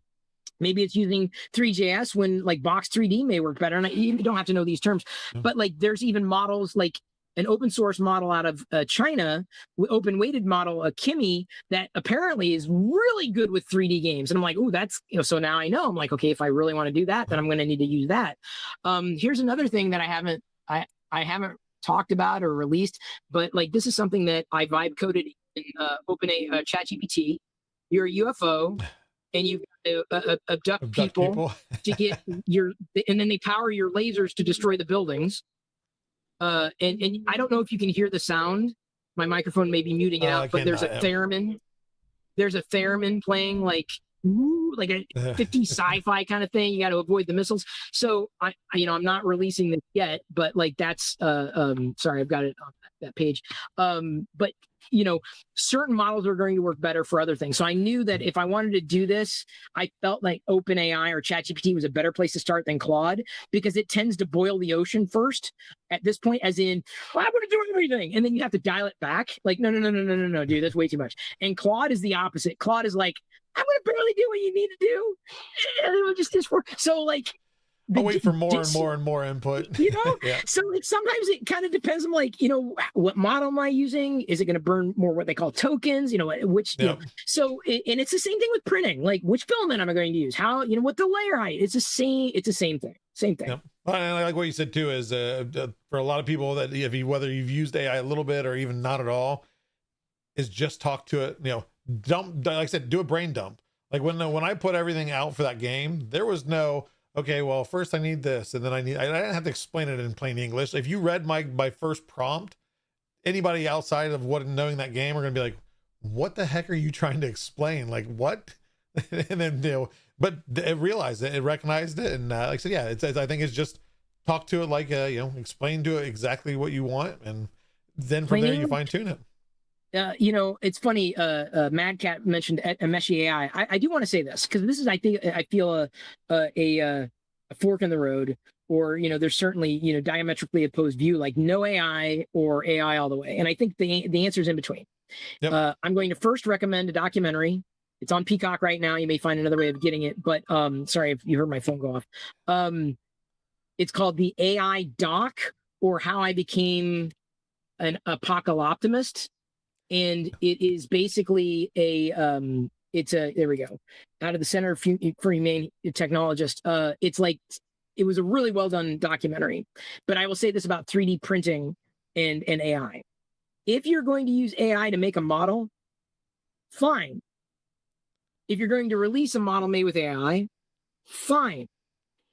But don't release slop.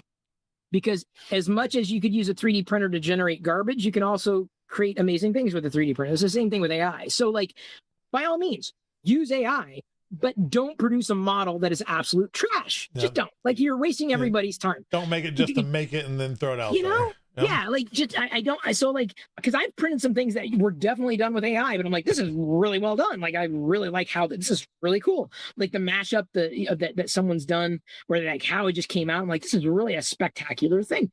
And then I've seen other things that are just like, why did you do this? Like, did you even print it out and try it? Like, did you even notice that these details just would not work well? So take your time with something. Take your time.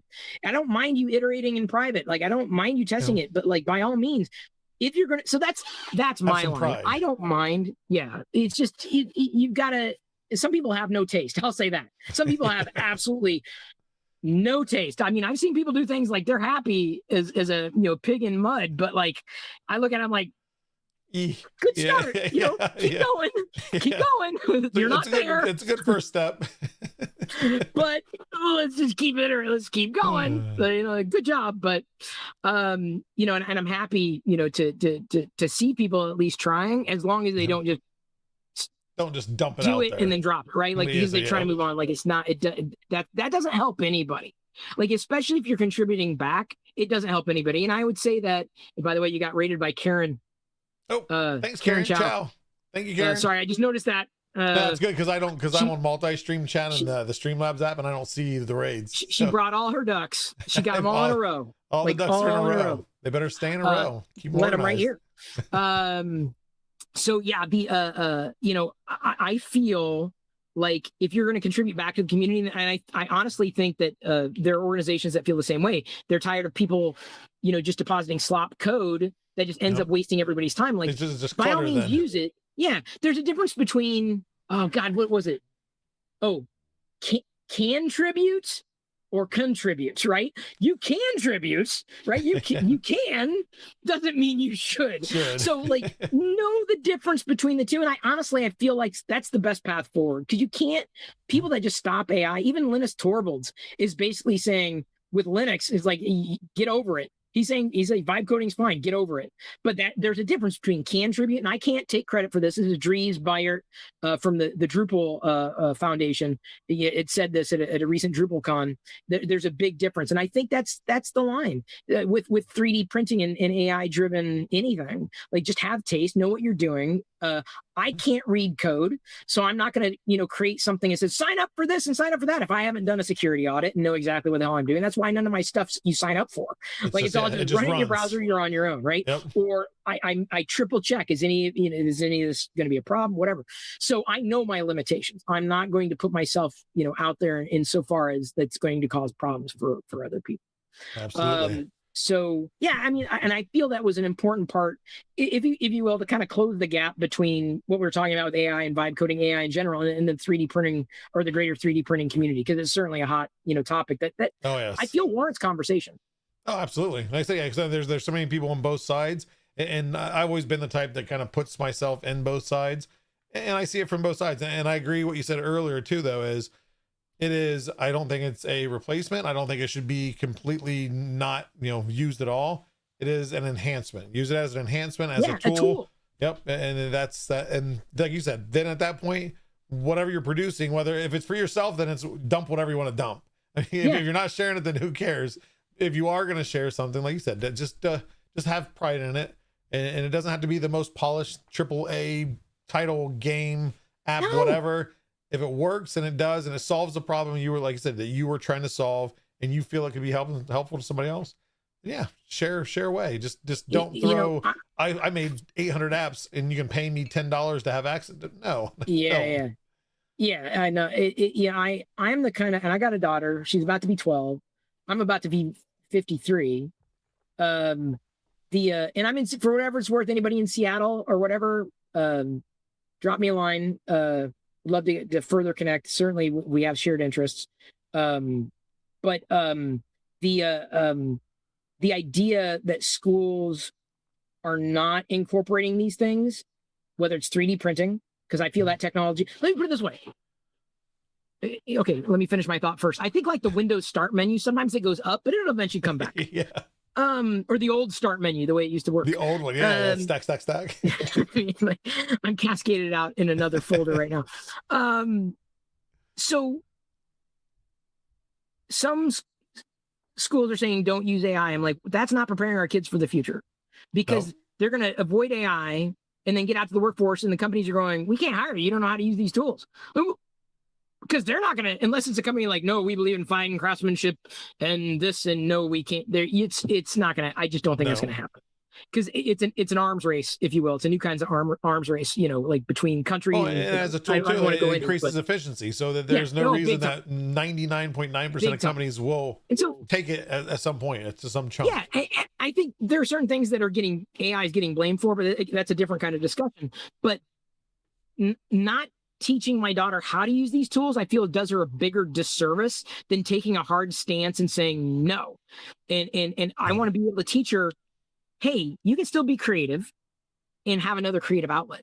I'm creative. I've got another outlet. I'm an entrepreneur. I've got another entrepreneur outlet. I've got, skills that I can apply differently. I've got these skills. Well, AI is doing the work for you. Really? You sure about that? Are you really sure? The idea, how it should work, what it's supposed to be doing. Yeah, how it should work. What's the idea? What's the creativity? What button, what needs to go where? Like right now, it ain't the case. It's not there. You still need to be the human in the loop. And I don't think that's going to be replaced. I think that's like saying, well, you didn't sculpt it. The software did. You used Blender. You didn't use your hands to sculpt it, cheater. Yeah. Like the old man that did woodworking, whittle down the 3D modeling. Oh, that's nothing. No, it's a different creative outlet. It doesn't, I'm sorry, but it just doesn't. I'm like, it doesn't really work for me. That's kind of where it kind of breaks down. So, this is where I was going to go earlier. I've never been, more excited with 3D printing because I don't live anywhere near a micro center. I live near multiple.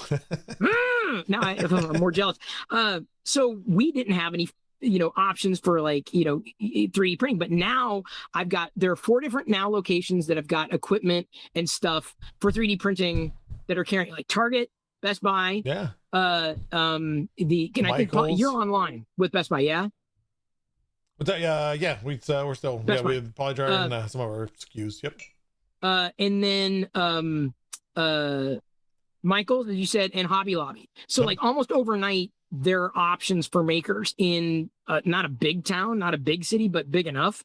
And I'm just like, 3D printing's a thing that's not going to go away. No. And it's the more that it's more welcoming, and this is a big thing. A huge shout out to everybody in the greater community that takes the approach of not being a gatekeeper and just like welcomes everybody in, whatever that path is, whether you're super nerdy or not. Yep. Like that's what I would love to see more of. Like, and I love to see more of like when it does actually play out. I'm not gonna call out anybody in particular, but the people that are more open and not gatekeeping, I feel that's what I've loved about our Discord is service. I didn't create it. I've helped continue the passing of the torch, but they did such a great job in the community overall. For as big as our Discord is and as active as it is, I brag about it all the time to people of how well it's like self-policed it is. And it's not like people have to go every day of like, hey dude, calm down. Hey, and there's not arguments like that.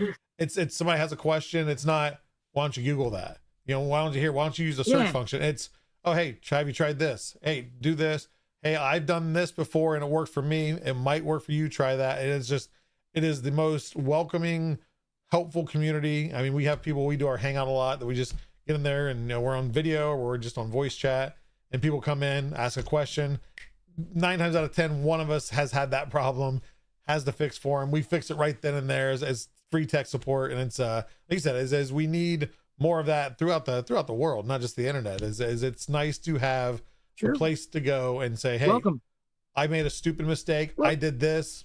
What did I do wrong? Oh, right here. In many ways, Joel, that was one of the reasons MakerDeck's there. It's always online, even if your favorite streamer's not streaming. Hang on, Tech Jeepers got the site. Where is it? Oh, my history is just horrible. I've never heard of Tech Jeeper before. I don't know who that is.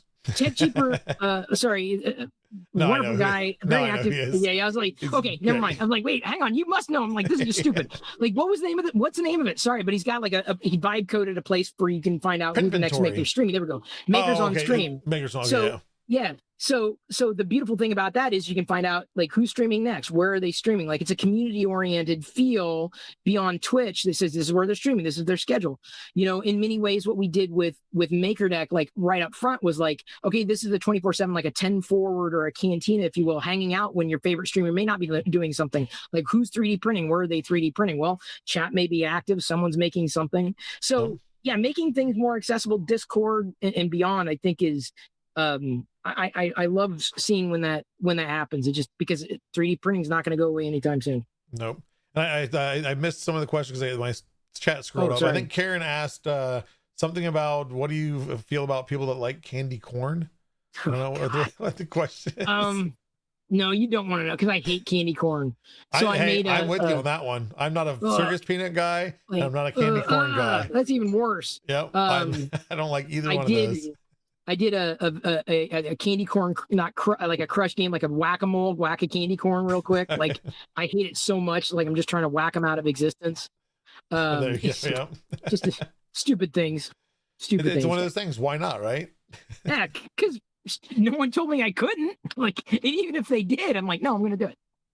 Just because you said I couldn't do it, I'm going to do it. Tech Jeeper says, if you told high school me that Chris Pirillo would be saying my online handle, I'd call you crazy future man and get to go back to Florida. Adam. Sorry, Matt Cat said he got into 3D printing because of me too. But no, hang on. What you were saying didn't mean to interrupt. I say Adam had asked, the next question is that how does Chris keep so energized to be a lifelong learner? Dude, we've never been in it. I mean, I realize it was the best of times. It was the worst of times. Like, like the world has always sucked, just in a different, like different degrees. Yeah. Yeah. You know what I'm saying? Like things suck differently. So I think part of it is just recognizing our place in time, and we are the stewards of the future. I'm not going to try to say that, I'm going to try to leave the world in a better place than I saw it, but I am going to try to make an impact. Nope. And parts of that, to me, it's difficult for me to contain my excitement or passion about something. Like it's impossible. Like I'm a horrible poker player. Like I just can't do it. Like if I'm genuinely excited or angry about something, you're gonna know. Like I'm not gonna I'm like, you're gonna know. Like, oh no, here's what it is, and let me tell you why. This is my logic about it. Like if I have got no feel about it, I'm like, I don't know, haven't thought about it. I'm in the middle, don't know. But if I've gone through it, et cetera, then I'm going to share that. And so learning, to me is like, it unlocks so much more of my potential. So learning how to make a 3D print unlocks my potential to get more collectibles, right? To meet other people, to, maybe have a business option or an opportunity, to make connections, to do content, whatever that answer is. Doing that gives me a chance to express myself. I'm like, I need something that does this, but let me see if I can, and then suddenly it happens. So same thing with AI or vibe coding in general. Like I'm limited insofar as I know why I'm limiting myself and how I'm limiting myself. Like I know my own limitations. Yep. And that's a hard thing sometimes for people to admit, like knowing, what you don't do well and saying, okay, how can I do what I need to do without running into those walls of what I don't do well? How can I still get it done? Being self-aware, situational awareness, just everything around you. Yeah, it's a big self-awareness thing. And there are a lot of people that lack extremely self-awareness, like they have no idea, and it's painful to watch sometimes because you're like, ooh, that's not so learning, to me, I'm going to push my boundaries, right? I'm going to say, how can I make this work for me and learn as I go? Where does it need to be for me to feel comfortable enough with onboarding, or where I'm like way over my head, like, dude, I can't, I'm good, I can't, this is not me. It doesn't excite me, it doesn't interest me. That ultimately, I think, is a problem with a lot of kids in school. Like they're in a subject, they're like, this doesn't interest me. It's not compelling. And I'm being told I need to know it, but how can I, teaching kids how they can make something work so that it fits the way they think and the way they operate, I think and contextualizing that education, traditional education may not be there now, but I think it will eventually have to go there because the technology is completely outpaced traditional modes and mechanisms. That's exciting. So learning, it's not, if I stopped learning, that's the day I'd start worrying. Doesn't mean I jump on every trend too. I think NFTs are stupid. I still don't get crypto. I understand why people do. Blockchain. Okay. Urker. I'm glad I'm on the same page with you there, because that's the most I know with crypto is that it can make you money and it can also lose you a lot of money. Yeah, you know what? The crypto people apparently love my Jimothy game because they have a Jimothy coin, and I'm like, you know what? I'm not into crypto, but I love that you love the game. There you go. I love it. One of those people you never thought you'd touch. Like, hey, I just made it for fun, for the heck if of they're it. into it, then knock yourself out. See, that's and coming back kind of full circle is like, what do you do? Like, I'm not just one thing. I think we're all walking Venn diagrams. Like, I'm going to have another interest at some point in the indeterminate future, right? But I can tell you certain things will never, as long as I can move, I just don't feel they may change, they may evolve, etc. Certain things won't. Star Wars, for one, I feel like collecting is just, and being surrounded by that and love, because I grew up with it, collected all the figures and all that. Star Wars, 3D printing, I don't think is and I know I've got a couple of I still own Bamboo, but everyone's kind of, Liz is like, Snapmaker. She's like shoving me. I'm like, yes. okay, but like, all right, maybe. I haven't felt enough, although my A1 Mini it's actually kind of glitching out on me, which is just weird because time for you on replacement. Well, with all the little things you do with the multicolor, I mean, that's it's efficient. Yeah. It's efficient. That's my understanding. This is one of the reasons I go that way. And then the third thing that I don't think is going to change is vibe coding. I don't think my God, I was quote unquote programming on a Commodore VIC-20 basic, right? And then the C64, and then on the PC back in the day, and then the Apple II as well. But I enjoyed it. It was fun to see what I could do, beyond a hello world.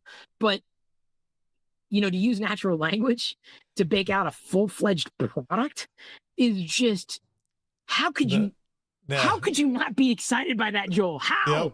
Yep. Like, I mean, that's the one I did on that game. It was just, what? Like, I did this, and yes, we can have the argument that AI did it, but like, I threw everything that it needs to. I knew you were going to go there. I'm like, no, the hammer didn't do it.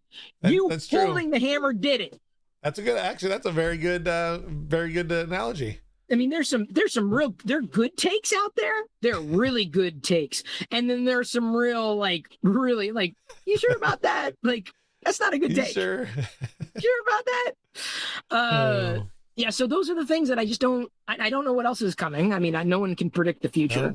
I'm still surprised at a lot of things that come out. Like, I talk about like 3D printing a lot of all the events I go to and the things I see in projects where I think, okay, hey, and not in a bad way, but I think, okay, hey, we've at a plateau now. Like, we've done so many awesome things. There's nothing like new that's really going to shock me. And a month later, I go to another event, and like, how has nobody ever thought of like printing it that way, or doing that, or like I said, having this software that does that? Like, some of it's so simple, some of it's like, I would have never imagined in my life that this could be possible. That's awesome. But it's just, I don't think, that's what's nice with, like I said, more people having access to the tools to do things, it's just going to keep growing. But what I love about that is I love, like, the ping pong effect. I love bouncing off of other people. I love seeing what they're doing. Like, ooh, could I try that? What's my spin? What's my take? How can I take this and do this? How can I do this? Sorry about this. How can I do this or do that? Like, I love being inspired by other people. I love seeing what other people are doing. Doesn't mean that I'm going to jump on every bandwagon. Doesn't mean that I'm going to follow everything that I can do.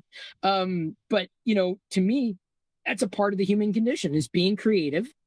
3D printing affords me that. And I know that what's gonna happen with these prints when I'm no longer here. Well, eventually I'd like to make like a nonprofit organization, and whether it's a museum or something where they can whether these live on, because there's a theme here, like a place, or that they go on to another collector and find their way, to somewhere else. So, because I know the collectors will take care of them. Oh yeah. So, I feel that. And I know this is still the same question, if there's another one, but like, learning to me affords me the ability to do things that I couldn't do before, that I really always wanted to do. I always wanted to make my own software. And I've paid wasted money on development teams in the past, for a lot of different reasons. Worked with a lot of engineers, had a lot of like discussions with, I like your app, it's great, but I need it to do this. Well, why? Because of this. And then they can't get nothing. It's not a topic, like, but it's. Well, that's the thing too. Sometimes, like you said, you have an investment like that, is you not knowing coding, you don't know what the limits are. So maybe you start building an app with a team, and then like, hey, so I need to do this now. Well, we can't. What do you mean? Like, that's the main point of the end product. Like, I can't do it. Like, no, like that's that time wasted. Their wasted time, your wasted time, and the investment overall. I think the software will continue to evolve. I'm still, let me put it this way. I'm going to be hiring or like renting or like someone who's an artist, a pixel artist. I want to do a new Jimothy sprite to do other Jimothy apps, but I need a good foundation. And so I'm like, I'll pay someone. Like, you can do this. I'm not going to prompt AI for that stuff right now, because this is just, you want to talk about trash. It's trash. It's fine.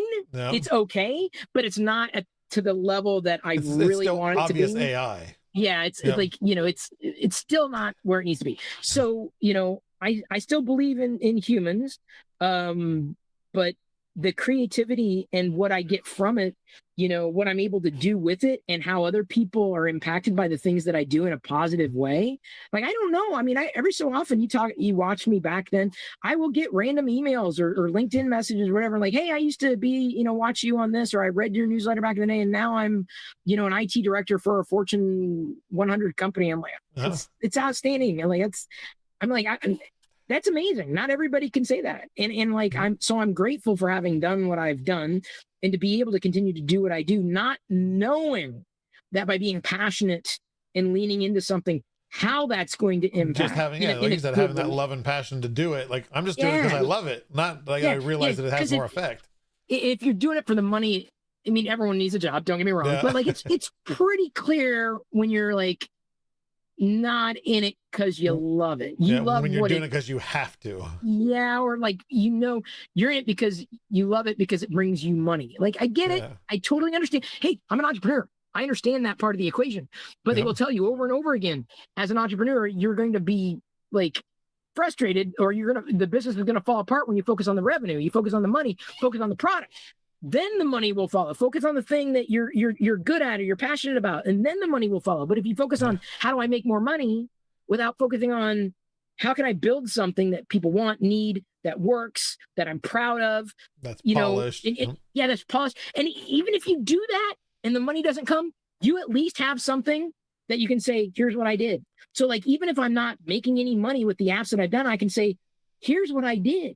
So if someone come along and say, well, Chris, you talk about AI, what have you done? Sorry about giving them a Southern accent there. But like, I can say, here's what I did. I'm not just going to point to a LinkedIn portfolio that no one cares about, or a profile or a social profile. I'm going to say, look, here's what I did. This is what my mind has created. This is how my head works. Yep. So I feel like, there's I think it's all relevant to the conversation of being a maker, because we all make for completely different reasons, but I don't think that it's not because we're not interested in it for I feel the right reasons, or would hope for that, for the right reason. Oh yeah. No, but I think, which I've kept you pretty long, but I like to end everything. No, you're good. I've had a joy talking with you. We actually have more conversation.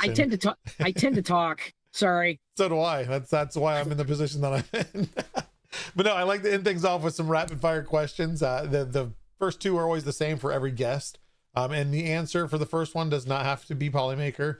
But that is, out of all the stuff you've printed, all the colors you've printed, the surface effects, shiny stuff, glitter stuff, starlights, whatever, what right now is your most favorite color filament? Okay, I'm going to answer this in a two-part answer. Let me see if I can find it. Gurple is my answer. It's the silk here. I want to keep calling it Gurple. No one wants to call it Gurple, but it's the gold purple. It's Gurple. Gurple. I'm sorry. I like it is Gurple. Gurple is brandable. Like, this is the and it was like one of the first filaments, filaments I ever used. That's I was like, it's Gurple, and so use it. I'm giving it to Polymaker. Use it as Gurple. Come and get the Gurple filament, people. But I don't know why this has always been my favorite. I think the Gurple makes more, because that's the problem. We've had complaints with the dual silks that we have is, it's Sovereign. I think I don't remember half of them now, but they're aubergine and all that stuff. So people don't know what does that mean? Gurple. Yeah. I mean, it's a gold purple. It's a smash them together. So this is my ask, and I think I asked you or Nick maybe eons ago. I'm still waiting, and I don't know how it's gonna. I need a candy cane filament, and when I say that, I'm looking like a candy cane filament. I don't doesn't need blue blend and silver. the red and white. They stay separate. either red and white or red and silver, like something with a candy cane filament, I think it would just like it would be so popular. Like you want to talk about, you would be blowing it out of the water. I'm not asking for a commission. I don't even use the affiliate program very well, but like that's I know I'm a horrible person for not doing that, but like I just put it out there, right? Yep. I think your holiday sales would explode. Like it's just like I feel like it's just like you could print no TechTV for not candy corn. Not candy corn. No. Candy cane. I'll back the candy cane. Yep. So, okay, that's the answer to that question. Well, the second question then is, of course, you've printed a ton of things. You've been in it for a little while. Out of everything you've printed, what is currently the one print that you're most proud of? Why you got to do this to me? Why you got to do this to me? Especially with hundreds of prints behind you. Like, how am I supposed to tell you one? Why you got to do this to me? I've done so many. I'm just looking around the room to see if I can grab. Like which one is like the eye catcher? Oh God. I'm gonna do something. This is not my answer. But what is my favorite, Joel? Joel. All of them. All of them are my favorite. It's really fun. Pick your favorite kid. Well, I only have one, so like, it would probably be a multicolor print. I would say this is a bad answer, but every one of the fake, because I'm looking and like the ones that I just love are every time I print one of the Polymaker Star Wars figures that I just couldn't get. You couldn't get this in the store. You know they were never going to make it. I love doing every one of these. I'm serious. Like I could not do it without Polymaker's support and filament. Like it's genuinely, this is my favorite. And so you could ask me, and I'd say right now I'm in the process of putting together a range trooper, and that'll be my new favorite. Here's my original answer.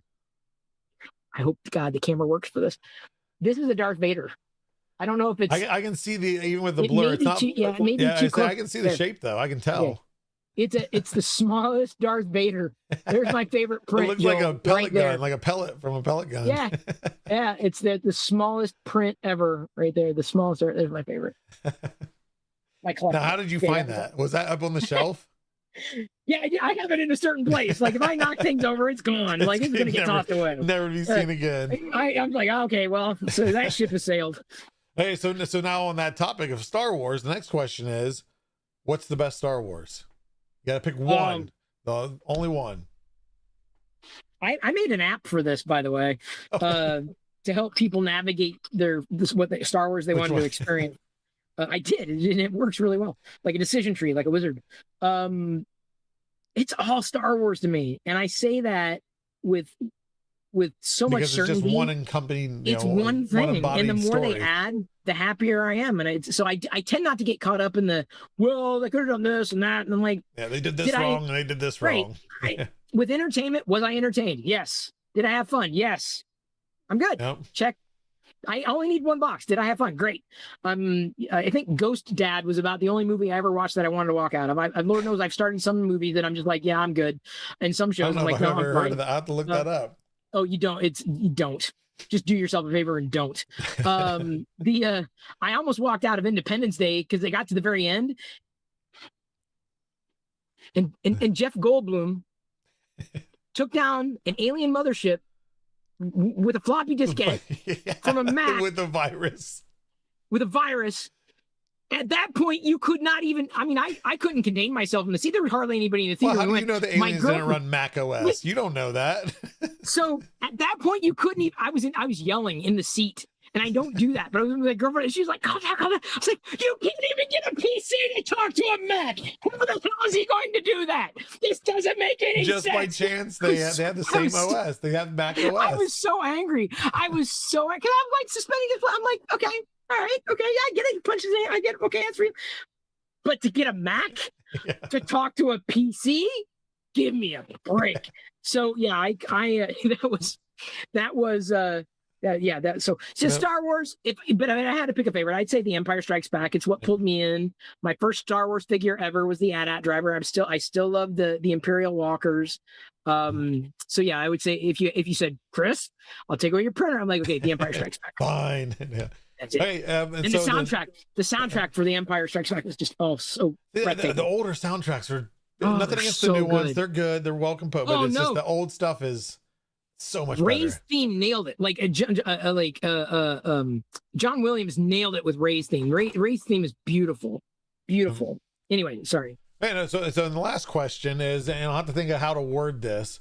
Will you ever shut up? Hopefully you'll remember this. So there's one scene. Oh, I know what you're gonna say. It was no. It's kind of obscure, but it was when you were on the screensavers, and you were interviewing an old gentleman. It was like an antique roadshow. Where you were going. Yeah. I knew exactly. I want to know what was going through it, because you composed yourself very well, and you had a quick quip when the guy. I'll set it up real quick. A guy had, I don't remember what it was. There was a Victrola behind him, but it was a piece, and he was very shaky. I think he was just very nervous, and it was a one-off, one-of-a-kind device, and they're talking about it. You have it pulled up? Okay, yes, 100% that. This is a one-of-a-kind piece, and he'd have been okay. So this, first of all, this wasn't the screensavers. It was Call for Help, and Call for Help. Okay, it's okay. A lot of people, it's okay. You remember? It was the same set, right? You're different set. We were close. But it was the same studio. So this was the Call for Helpathon. So it was a live 18 hours helpathon where I hosted from early morning to late night, and this was one of the guests that we had brought in. So here's what. Let me just stop that right there. Go back to 3D printers that people are interested in. I did not know that was going to happen.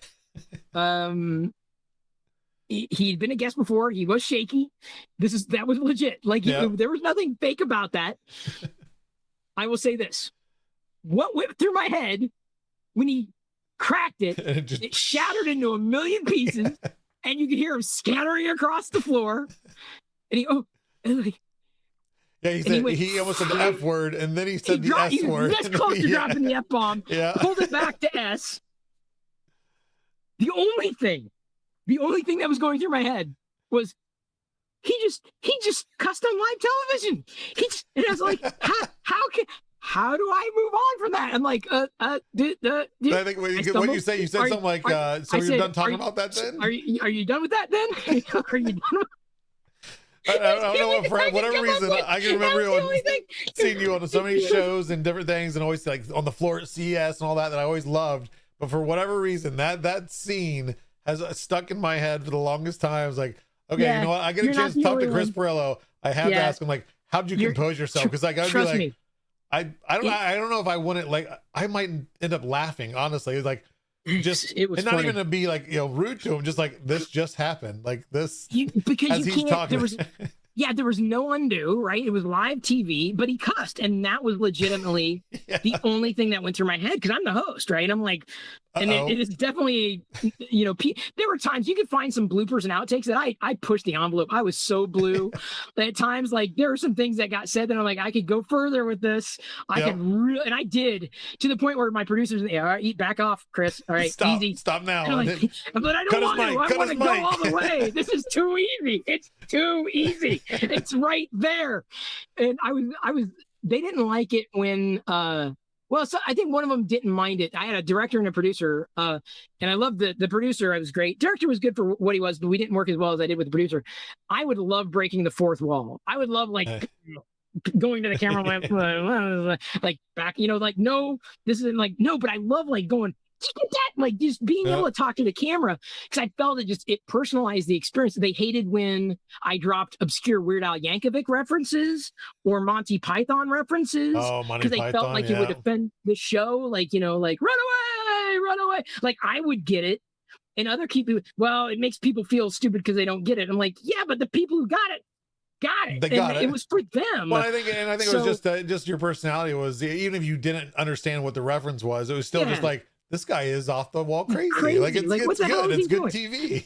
it really, it genuinely, I found out, I'll give you back. I know but like, I got picked out of a suite of people because I was, and I don't know if I should be offended by this.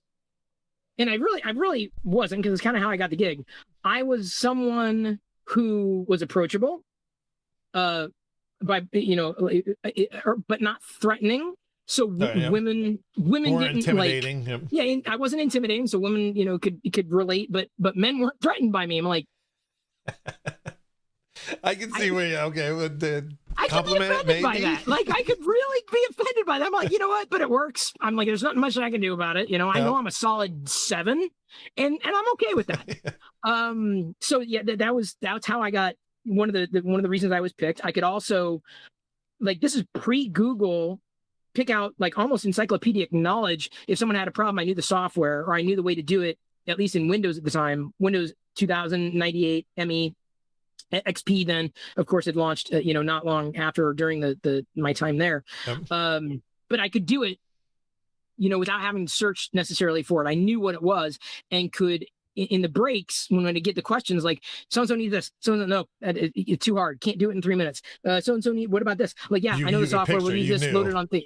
Yeah, I knew. So I could think on my feet. And even in doing the screen test, it was very personable, with very little, camera experience before. But it was a natural fit. What I didn't know, and I think this is the truth, until years later, this is my understanding, they did not know at the time that I hit their radar because of a book I had written about email publishing. That's how I hit their radar. I reached out to them and say, hey, I did a book on email publishing. I think I still have the original interview I did with when Leo and Patrick were hosting the Screensavers, and they had me on as for a webcam. Hardly anybody had a webcam back then. Yes. And so I was coming from Iowa. It was the next day that I did that original webcam interview as a guest for the book. I got a call from the line producer, Joshua was his name. He says, hey, Chris, hey. I was driving. I remember driving with a cell phone way back when, like hardly anybody had cell phones. In the middle of Iowa. He says, hey, Chris, how attached are you to Iowa? Thinking, why? So would you be interested in flying out for a screen test? This is the next day. This is the day after. Like, so this just... So and then there was a lot of time that transpired between then, and there were other people that screen tested. They were doing a contest. I can't remember exactly how it went down, but ultimately what I found out was, when either was before the time I was hired or after, I believe this is the truth. My understanding, they didn't know whether or not I was going to be replacing Leo on the Screensavers or Call for Help. Because Call for Help was absolutely Leo's baby, and it should have been. Like Leo did. He's an amazing guy. Like he through and through. Like and huge heart. Like he's like genuinely like. And I understood. It was, you want to talk about impossible shoes to fill. For years, I thought my name was not Leo, like, because that's what people would call. You're not Leo. I'm like, I know I'm not Leo. I'm Chris. I'm aware. I can't be Leo. Don't hold me to that standard, because I can't. I'll never measure up. Just like I will never measure up to other giants like John Dvorak. May he rest in peace. I'm happy to have been in the same room. It was an honor just to be in the same room. So I could have gone to the Screensavers, because I had enough chops, or Call for Help. And because of that, wasn't threatening. It was an easier win with Call for Help than it was the Screensavers. Now, Screensavers, of course, had more screen time. It was the primetime show. It got a lot more attention. I feel Call for Help was the show that wouldn't die, honestly, because the network had enough traction. Because here's why. They measured things by web views. It got web traffic. People were searching for how to do this easy, how to do that. And so Call for Help would constantly rank. And I knew I was doing LockerGnome, so I knew, like, we'll do the article on this, we'll write it this way. And like, so we would survive because we were given, eventually, after several rounds of layoffs, given slim margins, and eventually a lot of the attention kind of went to the Screensavers. So, which is fine. I mean, this is how it happened. In many ways, we kind of flew under the radar with that, but we still did every one of us on the job. It wasn't just me. It was a whole team of people, amazing people, stem to stern, every single one of them. But even then, even the beginning, it was a question of whether I could do both. And there were times when I was preparing for the next day, and I'd be in the studio, and I'd hear the Screensavers going on, not just in the TV and the monitor, but also the other, and they'd run into a problem, and I'd like run over there and like, use this. Like, I wouldn't jump on camera. I'd tell them off and like, use this, get it ready. And sometimes they'd pull me on, like, Chris, you want to, I'm like, yeah. So there's sometimes I'd do a hit on the Screensavers, like, because I knew this is the solution to the problem that you're looking for. But it was more software than hardware. I wasn't like Yoshi or Patrick that was all into hardware. I was more in the software realm. But it was nice when I was able to pinch hit for someone was out, Patrick was out, or Leo was out. I'd be able to do it. I'd be able to step in and fill in. So like people say, "Oh, I remember." I'm like, "Yeah, I was there." I mean, it was a big Tech TV family. Some people more on one than more on the other. And I wish I knew then what I know now. I would have been different because I was a 20-year-old. I was just like mid-20s, didn't know, wet behind the ears, totally green, an absolute imbecile. Didn't understand, his ass from his elbow, and would have made different decisions then, and compared to the decision, but that's age. You just get you theoretically accrue more wisdom. But yeah, it was an interesting time. I'm glad they let me do the helpathon, out of which a couple of bloopers came. That from that one, it came. So I'm giving you all sorts of knowledge because no one's written a documentary on this. The helpathon came because the network was asking for ideas. Hey, we need everybody's ideas for what we can do, like shows or things we can do. And I thought, well, Jerry Lewis is doing this telethon that I've never watched because I'm just not a Jerry Lewis fan. Gliding, just not me. So I said, well, what if we did a 24-hour, like call-a-thon where people could call in 24 hours and then we just do it, right? Host it. And I pitched it to an executive producer. I explained it. Or whoever I explained it to, and I don't know how much went by. I don't even know if the idea ran to other hosts before it came back to me, but I said yeah, it's like I would do that because they said, would you want to do a helpathon? Like, we don't think we can do 24 hours. What about 18? I'm like, yeah, let's do it. We were thinking about doing it the day after Christmas when people get new tech and then they can call in. So that's perfect. How the helpathon happened, because they asked for ideas and I gave them a crazy idea, and I'm grateful because I was able to do it. Well, I only think I did the helpathon one year, and then I was gone by the next year. But we learned a lot. I got punch drunk in hour 15 or 16. Like, I got really punch drunk. Like, it's more tiring than you think.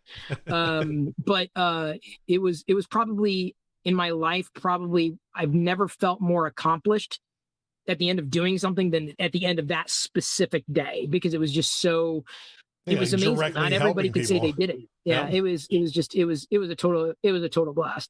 It was a total, I gave everything, every show, except for one. There's one show I started to have my first panic attacks right around then. And there was one show minutes away from curtain. I was like, I can't go on. And I pulled out. I backed off. I was panicking. And I couldn't go. And so they had to figure things out. I felt so bad. I panic attacked. Jeez. And I couldn't do the show. I didn't know how to deal with panic attacks back then. And it was scary. It wasn't my first panic attack. I just had one, and it was doing everything I could to mitigate it, not drinking caffeine, breathing, all that. But it was a lot. It was a lot. So that was one show that I still feel bad about because I let everybody down and I didn't hit my mark. And that hurts me. That's the thing is, people don't realize is it's one thing like we're being in front of a camera, but I'm sure it's I've never been in that position. But I mean, the amount of times that I had butterflies in my stomach for the several times that I went live the first time, especially because like you don't want to mess it up, you want to do your best, but it's like, but then it's all you're asking yourself are all the what ifs. What if I do this? What if I don't say this right? What if I don't know what to say? What if I freeze in the middle of it? And like at that point there is no escaping. Like that's like the thing is, Joel, I'd been doing it for over a year. I was good at it. It just came out of nowhere. Yep. And suddenly I panicked and I couldn't tell you why. I mean, that's how panic attacks work. Yep. But I mean, there was a lot of behind the scenes stuff. But if someone asked, would you do it again? Yeah, I'd do it again in a heartbeat. Like, it was great. It was amazing. It was fun. I enjoyed doing it. Well, and people ask, well, could you do it again? I'm like, the internet exists. Twitch exists. Like, technology is not a destination for people anymore. Back then, before Windows XP shipped, it was a thing. Like when home computing was in its heyday, it was a thing. It's not a thing anymore. So it would be very difficult. They did try to reboot TechTV. Not too long ago. Well, I guess it was probably several years ago now, but it's just, I would love it. Like, I absolutely love TechTV, all the different shows and all the people. It's like, you could do it. It would have to be done. I think it could be done. They did it with G4. They tried, but I don't think it was the right way of doing it. They didn't modernize it. They were still thinking like old media. And I think and no one's asked me, but if they were, like, how would you do it? I have a plan. I know how it could be done. I just don't have the resources to do it, nor do I have the connections to do it. So I'm like, well, it's just like with AI. I've got the idea for a product.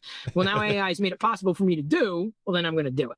Yep. So yeah, no, like I said, I know this is kind of a springboard from the one question, but there's some other nuggets that you didn't know.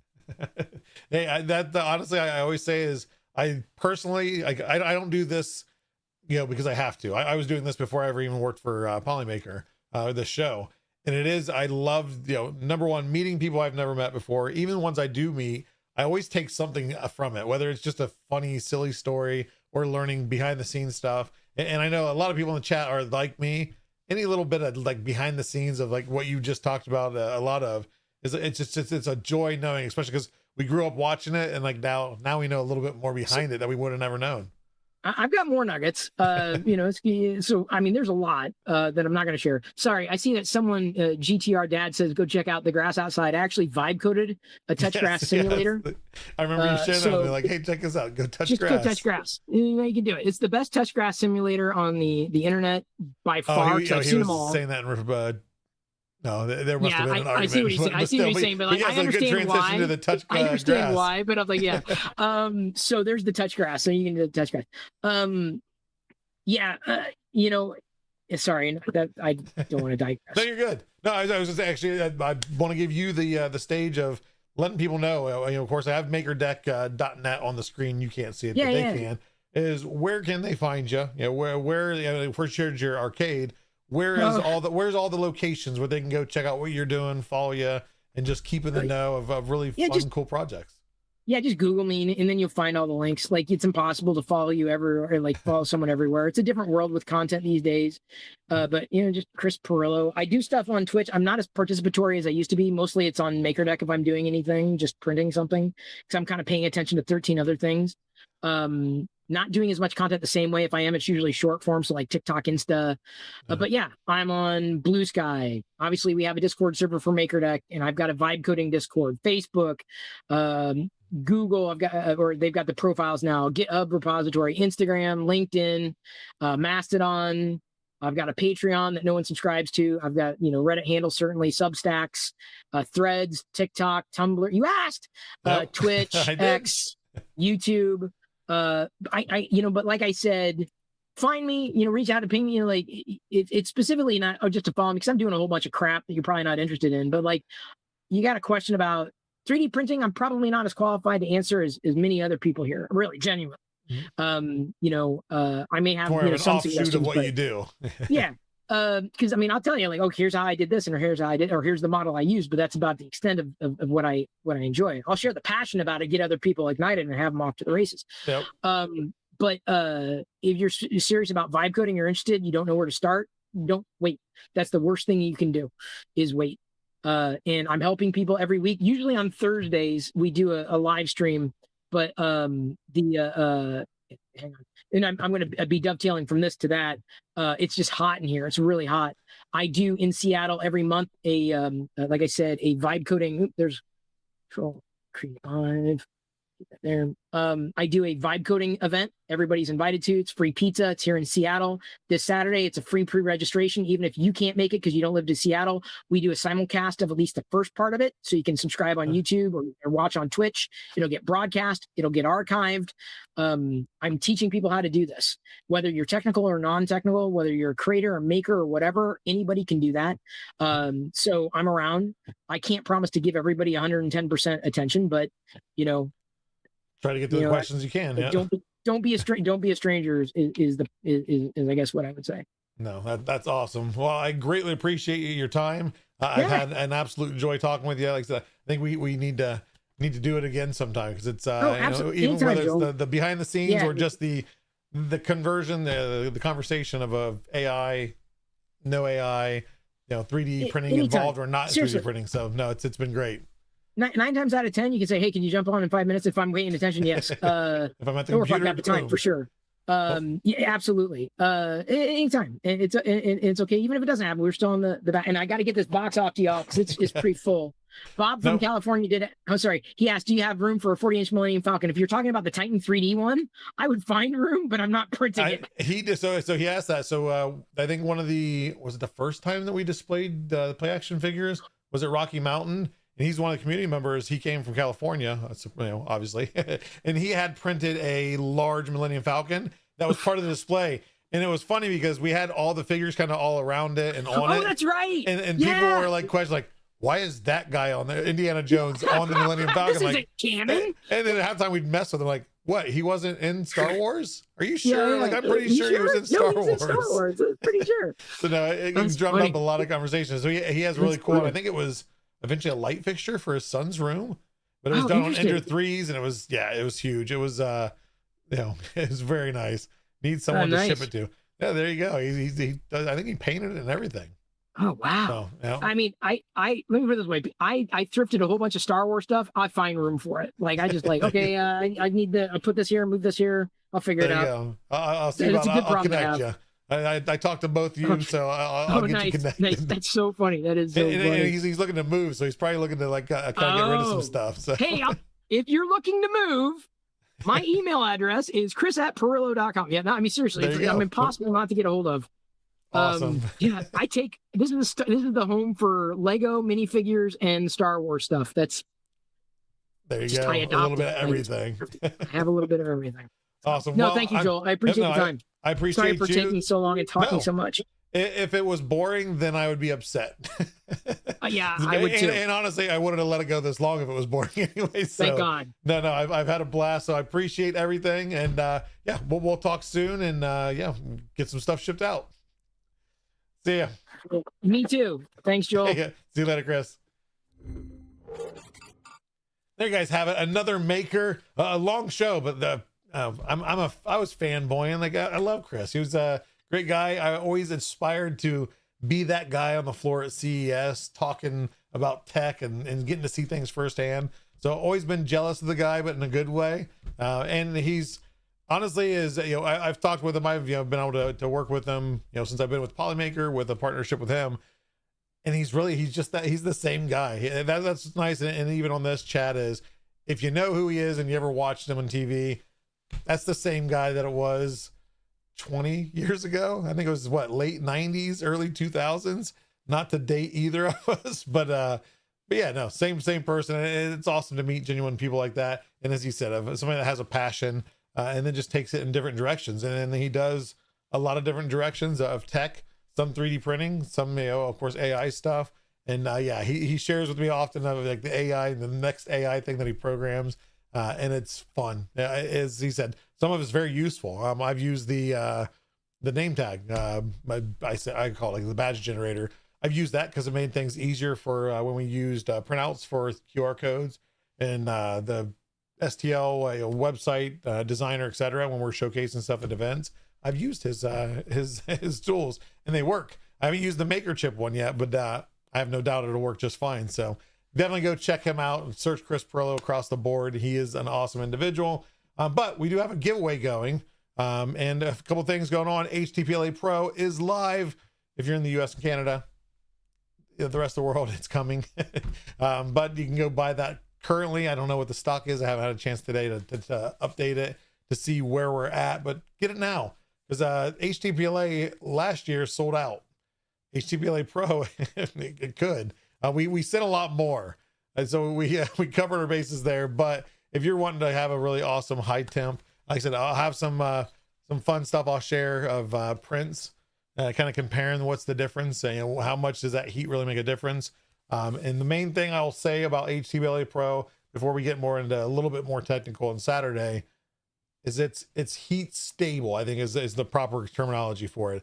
Is it does have that high heat deflection temperature, but it's not for load bearing. It's not for if you're going to be putting a weight on it, or the easiest example is a cell phone holder, one of those little mechanical cell phone holders in your car. It's not, it depends on how hot it gets where you're at. It's not meant to hold your phone and keep its structure. It will sag with weight. The idea is that on its own weight, it will not sag. There's no sag off the build plate. So that's one thing to keep in mind and share out there. I know there's a lot of questions still with every launch. We try to address all the questions. Again, not being the very technical guy, I know that's the one big thing is it's not a load bearing heat. It's going to hold just as well as PLA Pro does in heat with weight on it. But it's not made structure to withstand heat and hold firm. So it's not a donut. It is not, I mean, anything can be a donut if you're brave enough. But But yeah, real quick, check out the exclamation point IPC in chat. That's Pezliz over at twitch.tv/Pezliz. Every Wednesday, showcasing new colors, new filaments. I can tell you, I can take a lucky guess of what might be on next week's show, what kind of material. But yeah, not just like showing you the color and saying, hey, here, this is red, but showing you, how use cases, what you can print with it, inspiring what you can print with it, and also answering questions of, she's, I would say, like me, she's not super technical, but she prides herself in knowing as much as she can. So she's a good person to have understandable knowledge of it, I guess is probably the best way to put it. So check her out on Wednesday for Imprinting Color. And we also have Sean. He is running the wiki at the exclamation point wiki. And also we do have Sean as the scientist on TikTok at exclamation point PML. There we go. Polymaker Labs, where he does tips, tricks, and troubleshooting for all your 3D printing needs. So go check them all out. And then, yeah, then check us out on Saturday. We're not leaving yet. We still have a giveaway to go. I haven't forgot about that. Why does this one always do this? Boom. Here I am.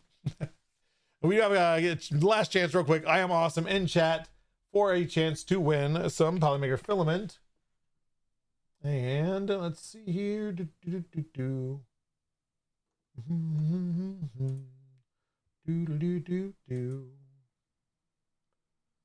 What is we got let's come on. We're gonna raid out to our buddy Shenanigans 3D. He is making 3D printed accessories for a tripod. And so really good guy that's smart, does a lot of technical stuff of design, not just the printing of it, but also the designing of. So let's get that in there. Raid created. Awesome. But again, the plan right now, I gotta secure some stuff. Some of the KOLs that are out there that receive the filament, I might have some last minute communications with you. If you're available Saturday, you want to hop on, get that out there. But 1 o'clock p.m. Eastern Standard Time on Saturday, just got kind of a little launch stream. What we did with the HTPLA last year, probably not as big and as long. I'm going to try to kind of compact it because I do have other plans for Saturday. So come check us out there. Come show support. You never know what I might give away. You might not know what kind of discount I may or may not ask to give out. You never know what's going to happen on these things. But I've got some fun stuff, some technical stuff, kind of showing you more what the filament is and what it does. So come check us out there. And if not, if you can't make it Saturday, we'll be back on Tuesday at 8 p.m. for community chat with Joel. Love to talk with you guys and tell you what we're working on, what I've printed, and answering fun, silly, technical, or serious questions, whatever you throw my way. So we're going to draw before this raid goes. I don't have to cancel it. Exclamation point contact in chat. That is my email. I'm also on Discord at discord.polymaker.com. Polymaker Joel. If you're the winner on screen, Caretaker 007, you've won before. You know how to claim it.